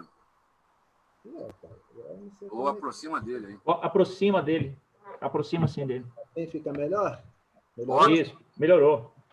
Bom, eu ouvi a pergunta da Emília, é uma pergunta extremamente pertinente, né? E eu fui um dos que, por exemplo, colocou esse questionamento, né? Ou tentou contribuir no nosso grupo, por exemplo, de pastores no Zap, do Presbitério do Rio. E é nessas horas, minha irmã está coberta de razão na pergunta, e a resposta do reverendo Cid, ela traz uma informação muito precisa, né? Que é nessas horas que nós vemos o quanto que nós, muitas vezes, nos desfiguramos historicamente, né? O nosso presbitério sempre foi um presbitério vanguardista, sempre foi um presbitério que lançava tendências para o Brasil, né? E, lamentavelmente, nós vemos, não apenas no nosso presbitério, tá? Mas nós vemos, de maneira geral, na IPB, uma falta daquela base, daquela ênfase. Antigamente a classe era a classe de catecúmenos, depois se tornou classe de novos membros. Agora você tem umas classes pipocas aí que dura 2 semanas, 1 mês, vai para a reunião do conselho e está resolvido, né? Então falta muita base, falta o ensino fundamental, né? A pergunta da Emília, a resposta do Cid estão ambas se complementam, porque realmente uma membresia plenamente esclarecida e, ao mesmo tempo, uma liderança que tem voz e fala, esses assuntos passam batido. Nós já experimentamos na década de 70, 80 e 90 ventos de doutrina que hoje nos fazem rir, cair no espírito, dente de ouro, etc. e tal. E passamos por isso como presbiterianos, porque nós tínhamos a história do nosso lado, o peso do concílio, o respeito às lideranças do concílio e, ao mesmo tempo, igrejas fortalecidas nas suas classes de escola dominical, especialmente para os novos membros.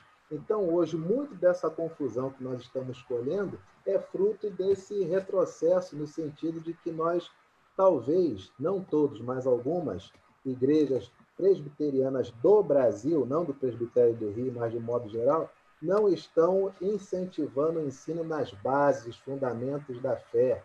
Muitos irmãos nem sabem o que é confissão de fé de Westminster, não sabem o que é breve catecismo, e outros que já têm 20, 30 anos de igreja acham que não precisa estudar mais isso. Então, essa pandemia está colhendo. Está vindo o extrato da desinformação ao longo dos anos, e essas classes são sedimentadas por assuntos do momento, né? Qualquer série de TV vira tema. Qualquer série da Netflix vira tema. Aí vira uma série de mensagens aí de 1 mês, 2 meses. Mas na hora que a coisa acontece, nós temos que voltar aos fundamentos. Então, nós precisamos de uma liderança que ela trate do assunto com seus membros com coragem. Porque muitas vezes o pessoal fala na sua igreja uma coisa, joga a responsabilidade no presbitério como se não participasse do presbitério, tendo direito avós e avós.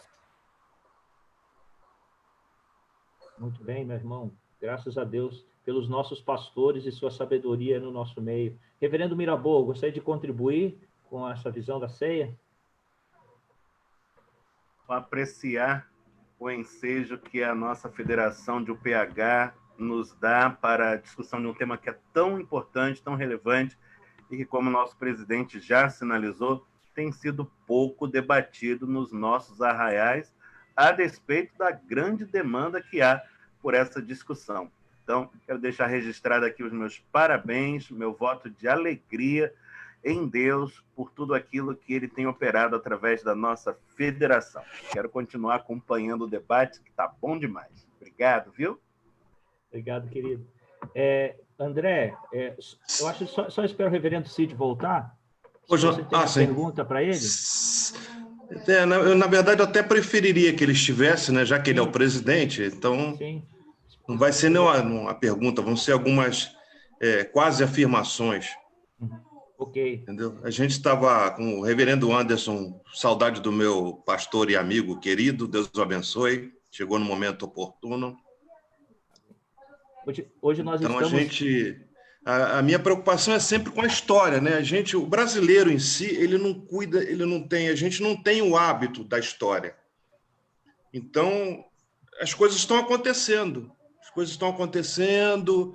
E a gente vê em outras igrejas, a nossa, né, realmente, ela tem filhos, né? Então, eu mesmo era da Catedral e nasceu a Igreja Presbiteriana das Américas, eu fui para lá, entendeu?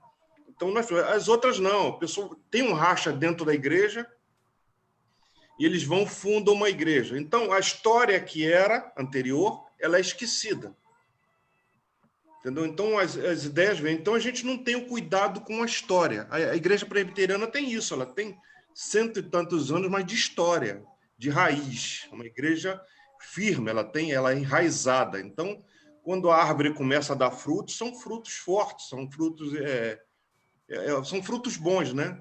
Então, é isso, a gente vai acontecendo. Ontem foi uma data importante para mim, porque meu filho que está nos Estados Unidos, ele cresceu junto com o Anderson, lá na Catedral, ele fez 36 anos.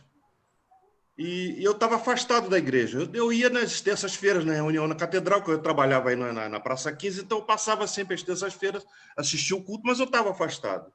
Então, quando o André nasceu, estava sendo inaugurada uma célula na casa da minha mãe. O reverendo Guilhermino esteve lá e apresentou o André ao Senhor. E eu, naquele momento, eu vi que eu não podia ficar mais afastado do Senhor, né? Então, eu voltei, eu me batizei logo depois o André e a minha filha também, a gente retornou para a igreja. Mas é história, entendeu? É história, a igreja tem história e a gente acaba perdendo isso. Essa questão da ceia é um negócio extremamente importante. Deus é bom porque ele está dando essa chance da gente ver. Acho que são 4 pastores que estão aí presentes, né? E alguns presbíteros, então a gente precisa disseminar isso, para que isso não se perca, porque a gente não tem o hábito de guardar a história. Entendeu? Eu não falo do povo da igreja presbiteriana, não, porque a gente tem isso, a gente percebe que existe isso, mas a gente precisa disseminar isso para as outras igrejas também. A gente precisa disseminar. Porque o brasileiro em si ele não tem esse hábito. Isso é muito ruim para a gente. A gente não tem hábito de história. Entendeu? Então, às vezes, a gente chegar, por exemplo, o presbítero Tarcílio e outros que eu conheci quando eu cheguei jovem na igreja, são 36 anos, né? Mas a gente viu 36 a anos história sendo contada. Oi? 36 anos de quê? O Andrezinho nasceu há 36 anos atrás, ele fez aniversário ontem, então eu estava contando a história. Você falou que tinha 36 anos de idade, aí não. Quem dera. Eu até ia contar uma história, porque eu tenho sempre falado isso. A gente precisa orar pelos nossos pastores. A gente precisa orar. Eu conheci o reverendo Guilhermino, ele era o auxiliar do reverendo Amantino Adorno Vassão. E o reverendo Isaías Cavalcante, por exemplo, ele pegou a receita do presbítero Hanner. O reverendo... o óleo de asa de H1. Não foi auxiliar do reverendo Amantino, não. Não?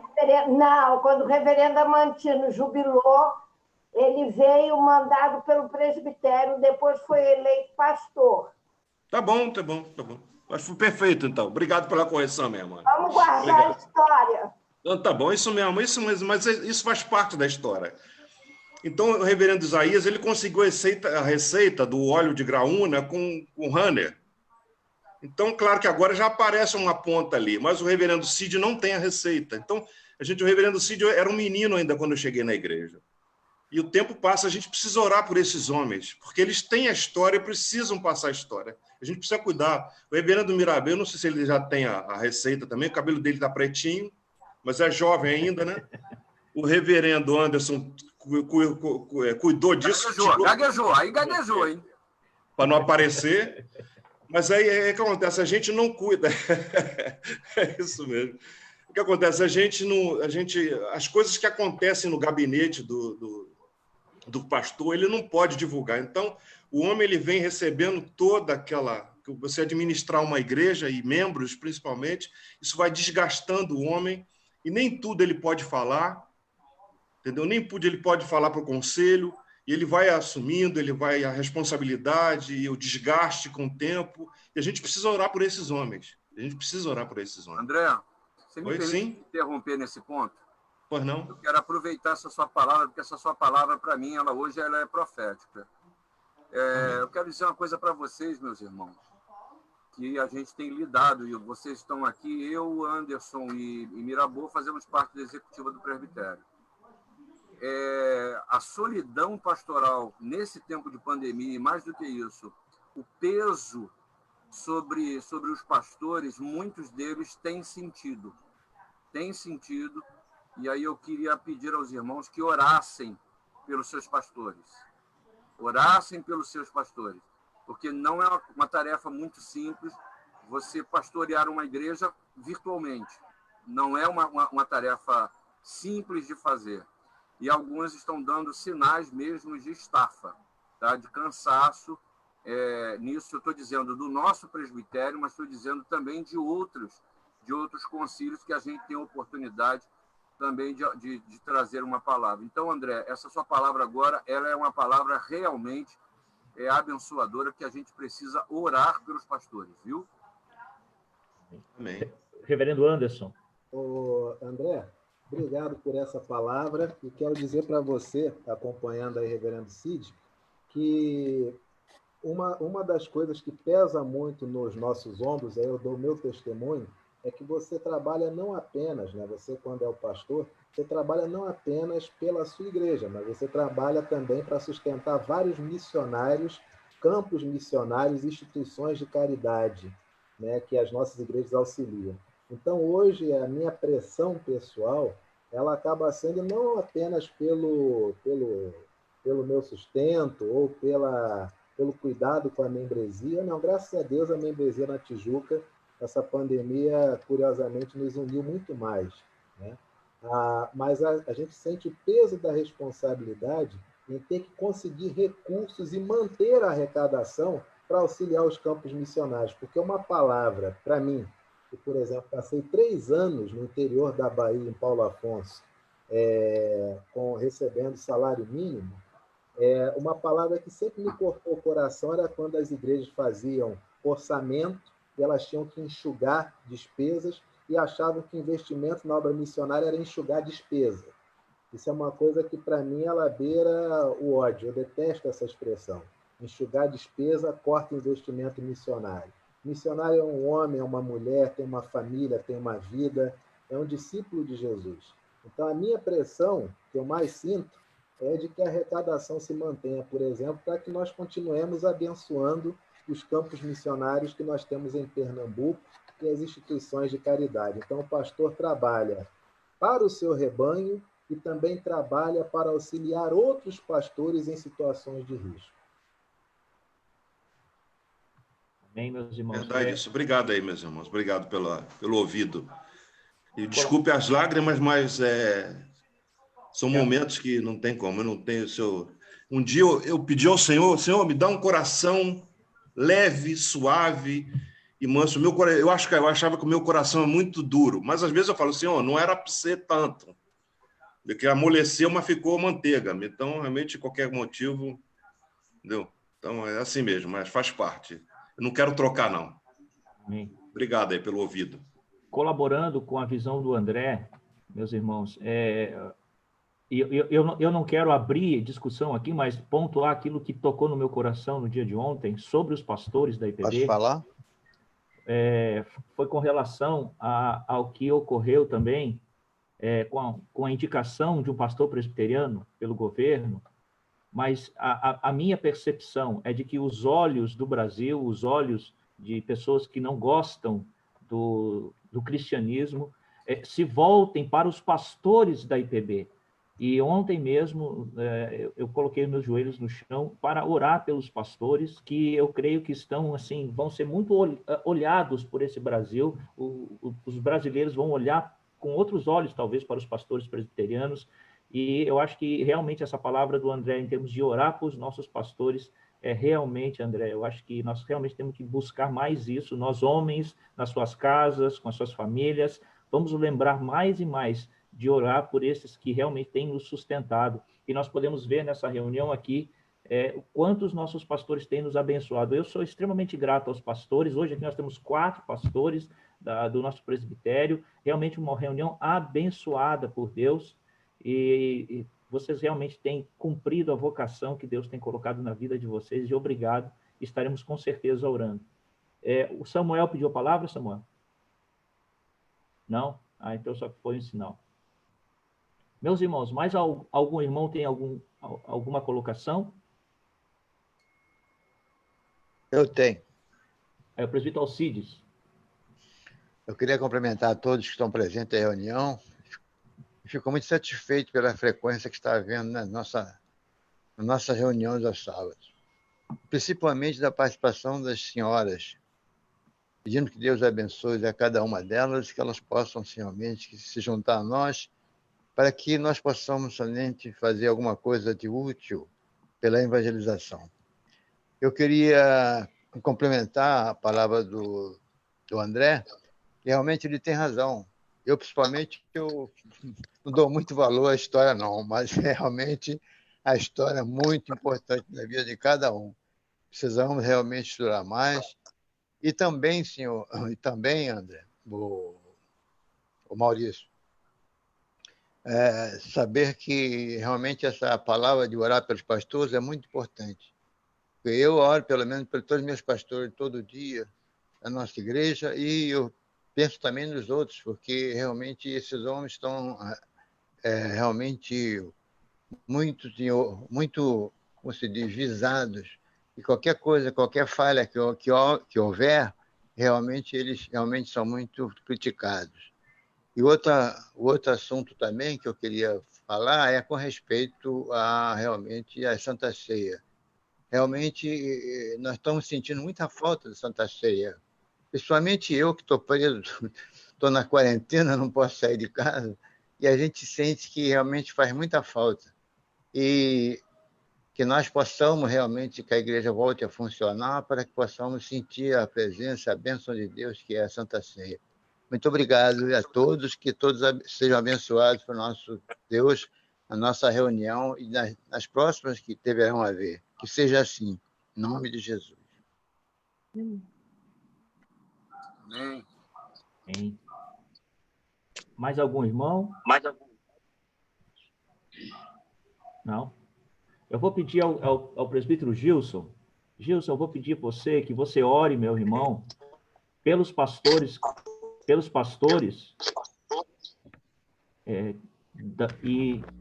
alô? Que você ore pelos pastores do nosso presbitério e também os pastores da IPB, do nosso sínodo, todos os pastores, inclua o nome dos pastores na sua oração, por favor. E em seguida, eu vou pedir que o reverendo Isaías também ore, agradecendo por essa reunião. Meu pastor Isaías poderia orar pela reunião, dando a sua bênção. Só eu peço para os irmãos, depois das orações, não saírem, porque a gente tem alguns avisos. Antes de orar, queria dizer que, num dado momento, caiu o meu sinal, no meio da mensagem do reverendo Cid. Então, a parte central, ele falou lá de Êxodo 14, depois eu peguei no final de Atos, mas a parte central não peguei. Eu não quero que ele fale agora. Eu vou mandar um e-mail para ele e ele vai me mandar essa mensagem, que é interessante. Eu quero. Ô, meu irmão, antes da oração, isso está sendo transmitido no YouTube, está lá no YouTube da Federação, vai ficar gravado lá, tá bom? Beleza, maravilha. Oremos. Maravilhoso Deus, Criador de todas as coisas. Toda a honra, toda a glória seja dada a Ti. Obrigado, Senhor Deus, por nos ter gerado, Senhor Deus, pelo nascimento, o milagre da vida, Senhor Deus. E obrigado, Senhor Deus, por nos ter regenerado em Cristo Jesus, colocando diante de nós uma tão grande salvação.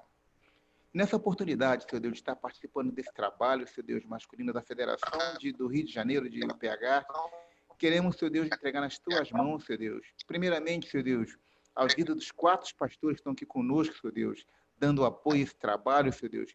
Outros que talvez não tenham dado apoio, hoje não puderam estar presentes. Mas nós queremos entregar nas Tuas mãos, Senhor Deus, todos os pastores, Senhor Deus. Sabemos da dificuldade que é apacentar o trabalho que a ovelha dá e, às vezes, eles ficam sozinhos, Senhor Deus. Coisas como foi colocado, que ele pode compartilhar, coisas que ele não pode compartilhar nem mesmo com a sua esposa. E é o momento dele sozinho contigo, Senhor Deus.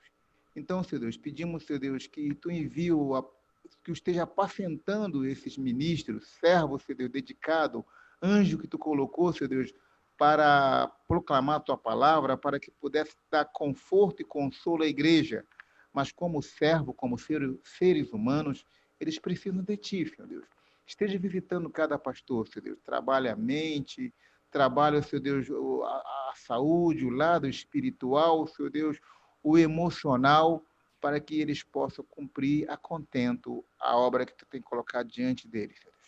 Possam ter ânimo, Senhor Deus, de ler mais a palavra, de estudar mais, e, Senhor Deus, e ser aliviado, Senhor Deus, nas suas tensões, nos problemas, nas dificuldades, Senhor Deus.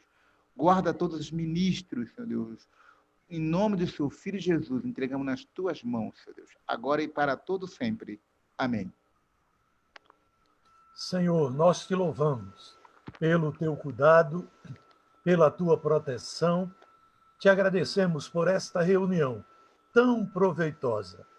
Pedimos, ó Pai, que Tu continues abençoando as nossas UPHs, as federações, as confederações e a Confederação Nacional de Homens. Que a Tua graça esteja sobre nós e sobre estas instituições. Oramos, ó Pai, agradecidos por tudo. Em nome do Senhor Jesus. Amém. Amém. Amém. Meus irmãos, nós temos o trabalho da Sinodal, e eu gostaria de passar ao irmão Gilson. Irmão, o senhor poderia falar do nosso trabalho dia 21? Só como aviso? Sim, falarei sim. Primeiramente, eu volto a agradecer à Federação Rio de Janeiro por ter aberto as portas para a gente dar início ao trabalho sobre a Junta Nacional de Missão. Nasceu no coração dessa sinodal, através do nosso irmão Maurício, que sonhou com isso, de nós fazermos um trabalho de esclarecimento acerca da Junta de Missão, principalmente Junta de Missão Nacional. Então, tivemos o pontapé inicial no dia 27, nesse canal aqui, em que falamos sobre o princípio básico das missões nacionais. E qual o objetivo nosso? O objetivo nosso é de trazer missionários que estão no campo nacional, explicar a situação, como é que desenvolve o trabalho e assim sucessivamente. E para começar o trabalho, dando o pontapé inicial, trazendo o primeiro missionário, nós estamos trazendo o pastor Edmar, que ele é da Junta Nacional e ele é da igreja Varriçai. No dia 21, terceira terça-feira, ele vai estar falando para a gente. Eu ainda não confirmei, porque o contato com ele fiz 2 vezes, mas ainda não fechamos esse contato. Mas acredito que vai ser, em nome de Jesus, Hoje eu fecho esse contato com ele para estar falando aos nossos corações. E que gostaríamos de contar com você, presente nessa programação, onde podemos tirar dúvida, você pode fazer perguntas e saber como é que anda o nosso campo missionário. Nos meses subsequentes, nós vamos toda terça-feira do mês, às 20 horas, ou 20 horas e 30 minutos, Maurício pode confirmar o horário, que me passou confusão agora, eu quero contar com você, para a gente estar nessa programação, para a gente poder crescer, poder entender um pouquinho mais do trabalho missionário e poder ajudar os nossos missionários. Eu quero contar com você. Se faltou alguma coisa, Maurício, completa para a gente aí. Não, é só confirmando o horário, é 20 e 30. 20 e 30, todas as terça-feiras, trabalho sinodal, colaborando com a visão do querido pastor Anderson. Nós queremos conhecer os campos missionários, queremos saber como estão os missionários, queremos orar pelos missionários da nossa junta, queremos realmente estar envolvidos com missões no sentido de não abandoná-los, mas estarmos com eles. Meus irmãos, está liberado os microfones para que nós possamos aí nos cumprimentarmos. Reverendo Cid, obrigado, querido. Que Deus lhe abençoe ricamente. Maurício, nos falamos essa semana, tá? E obrigado por estar aqui com vocês. Eu vou pedir licença, porque eu já tenho que estar dentro de outra reunião. Então, eu agradeço a oportunidade de estar com vocês. E com o quartel, sim. Deus os abençoe, irmãos. Amém. Obrigado, beijo, reverendo. Stefania. Obrigado, reverendo Cid. Deus abençoe. Viu? Um abraço. Um abraço. Reverendo Anderson, linda, ela está grande. 92 pontos. Fugiu? Agora começou a fase da vergonha. Veio aqui. Correu rápido. Obrigado aí pelo dia. Desculpem chegar atrasado para a reunião. Estava em outra reunião da nossa igreja. E cheguei agora há pouco, consegui pegar um pouquinho da reunião. E o pouquinho que eu pude ouvir, eu fui muito abençoado. Parabéns ao PH, à federação do nosso presbitério. Vocês estão fazendo um trabalho belíssimo e está sendo muito bom participar. Muito obrigado aí a todos. Orem por nós, pastores. Um beijo em todos. Saudades de todos. Acho que a gente tinha que marcar, o presbitério tinha que marcar um grande culto e ato contínuo, um grande almoço para todo mundo. Amém. Amém. Apoiado. A Igreja da Tijuca está bem. Convida o pessoal da ilha. Convida o pessoal da ilha. Já está convidado. A ideia é muito boa, né? Tchau, tudo de bom. Obrigado, Deus abençoe a todos. Obrigado, Jorge. Que Deus te abençoe. A todos. Anderson Lima. Abraço, Andrezão. GG, que Deus abençoe vocês. Obrigado pela participação, querido. Maurício, Deus abençoe. Obrigado viu? pela Jorge. presença das meninas. Amém. Minha esposa está aí, ó. Isaías, desculpa a brincadeira com o Jorge aí, mas são muito parecidos, cara. Deus seja. Mas é um prazer, é um prazer. Não. Eu acho que eu tenho que conversar com o Jorge depois. Obrigado, Luiz. Olha, eu estava com vontade de perguntar isso há muito tempo, mas parece muito. Jorge Sarino e Reverendo Isaías. No, please recharge in time. Pai e filho ou são irmãos gêmeos? Os irmãos em Cristo. É a próxima. Deus abençoe a todos, viu? Deus abençoe. Um abraço. Tchau, Mário. Valeu, Pedro. Valeu, Edson. Amém. Deus abençoe a todos. Abração aí, Samuel. Edição abençoada, em nome de Jesus. Maravilha. Desmuta aí o microfone, Pedro. Pedro foi meu convidado, camisa do Flamengo, ó. Nem tudo Pedro, Edson, Basílio. Com essa camisa aí não pode participar da ceia, não, hein? Luísa, Deus abençoe. Olha lá, Seja bem-vinda aí. Desmuta aí o microfone. Olha o Edson Basílio aí. Grande abraço, Edson Basílio. Olha, esse cavanhaque tá muito bonito, Edson. Tô colocando a foto de todo mundo lá, hein? Lá no nosso. Amém. Celso, meus irmãos, Pedro Brilhante. Esse é o único Pedro Brilhante com a camisa do Flamengo. Obrigado. Celso. Obrigado pelo convite. Um abraço para todos. Oi, eu esqueci de falar para os irmãos aqui, agora que eu lembrei, que nós fomos convidados para fazer um intercâmbio de federações no dia 22. 22, isso. No dia 22, que é uma quarta-feira, às 20h30 também. Divulga. Você vai botar no grupo lá para a gente divulgar? Eu vou, mas eu queria já chamar o Celso aí para a gente conversar sobre aquilo que a gente tem conversado aí, Celso. De repente, a gente... Só que tu tem que ver na tua agenda, se você pode, no dia 22, é uma quarta-feira. É com a minha federação, Ilha. Vamos conversar. Vamos conversar, você, o Mário aí, Mário, vamos falar sobre finanças, vamos falar sobre economia, vamos falar sobre investimento, vamos botar esses homens aí num caminho de saber por onde trilhar com o seu dinheiro, entendeu? Tá bom, tá ótimo. Bom. Vamos conversando então durante a semana aqui, vamos trocando figurinha para saber como é que a gente faz isso. A primeira coisa, só dá uma olhada se essa data cabe para vocês, porque é a data deles lá, e a gente foi convidado. Então, dia 22 às 20h30. Se vocês dois puderem, a gente faz uma dobradinha aí no tema. Tá. Beleza. Meu querido Tá bom. reverendo Isaías, obrigado, meu irmão. Um grande beijo no seu coração, pela sua presença constante e apoio. A minha mulher está aqui do lado, escutou dobradinha, falou assim, mas dobradinha aonde?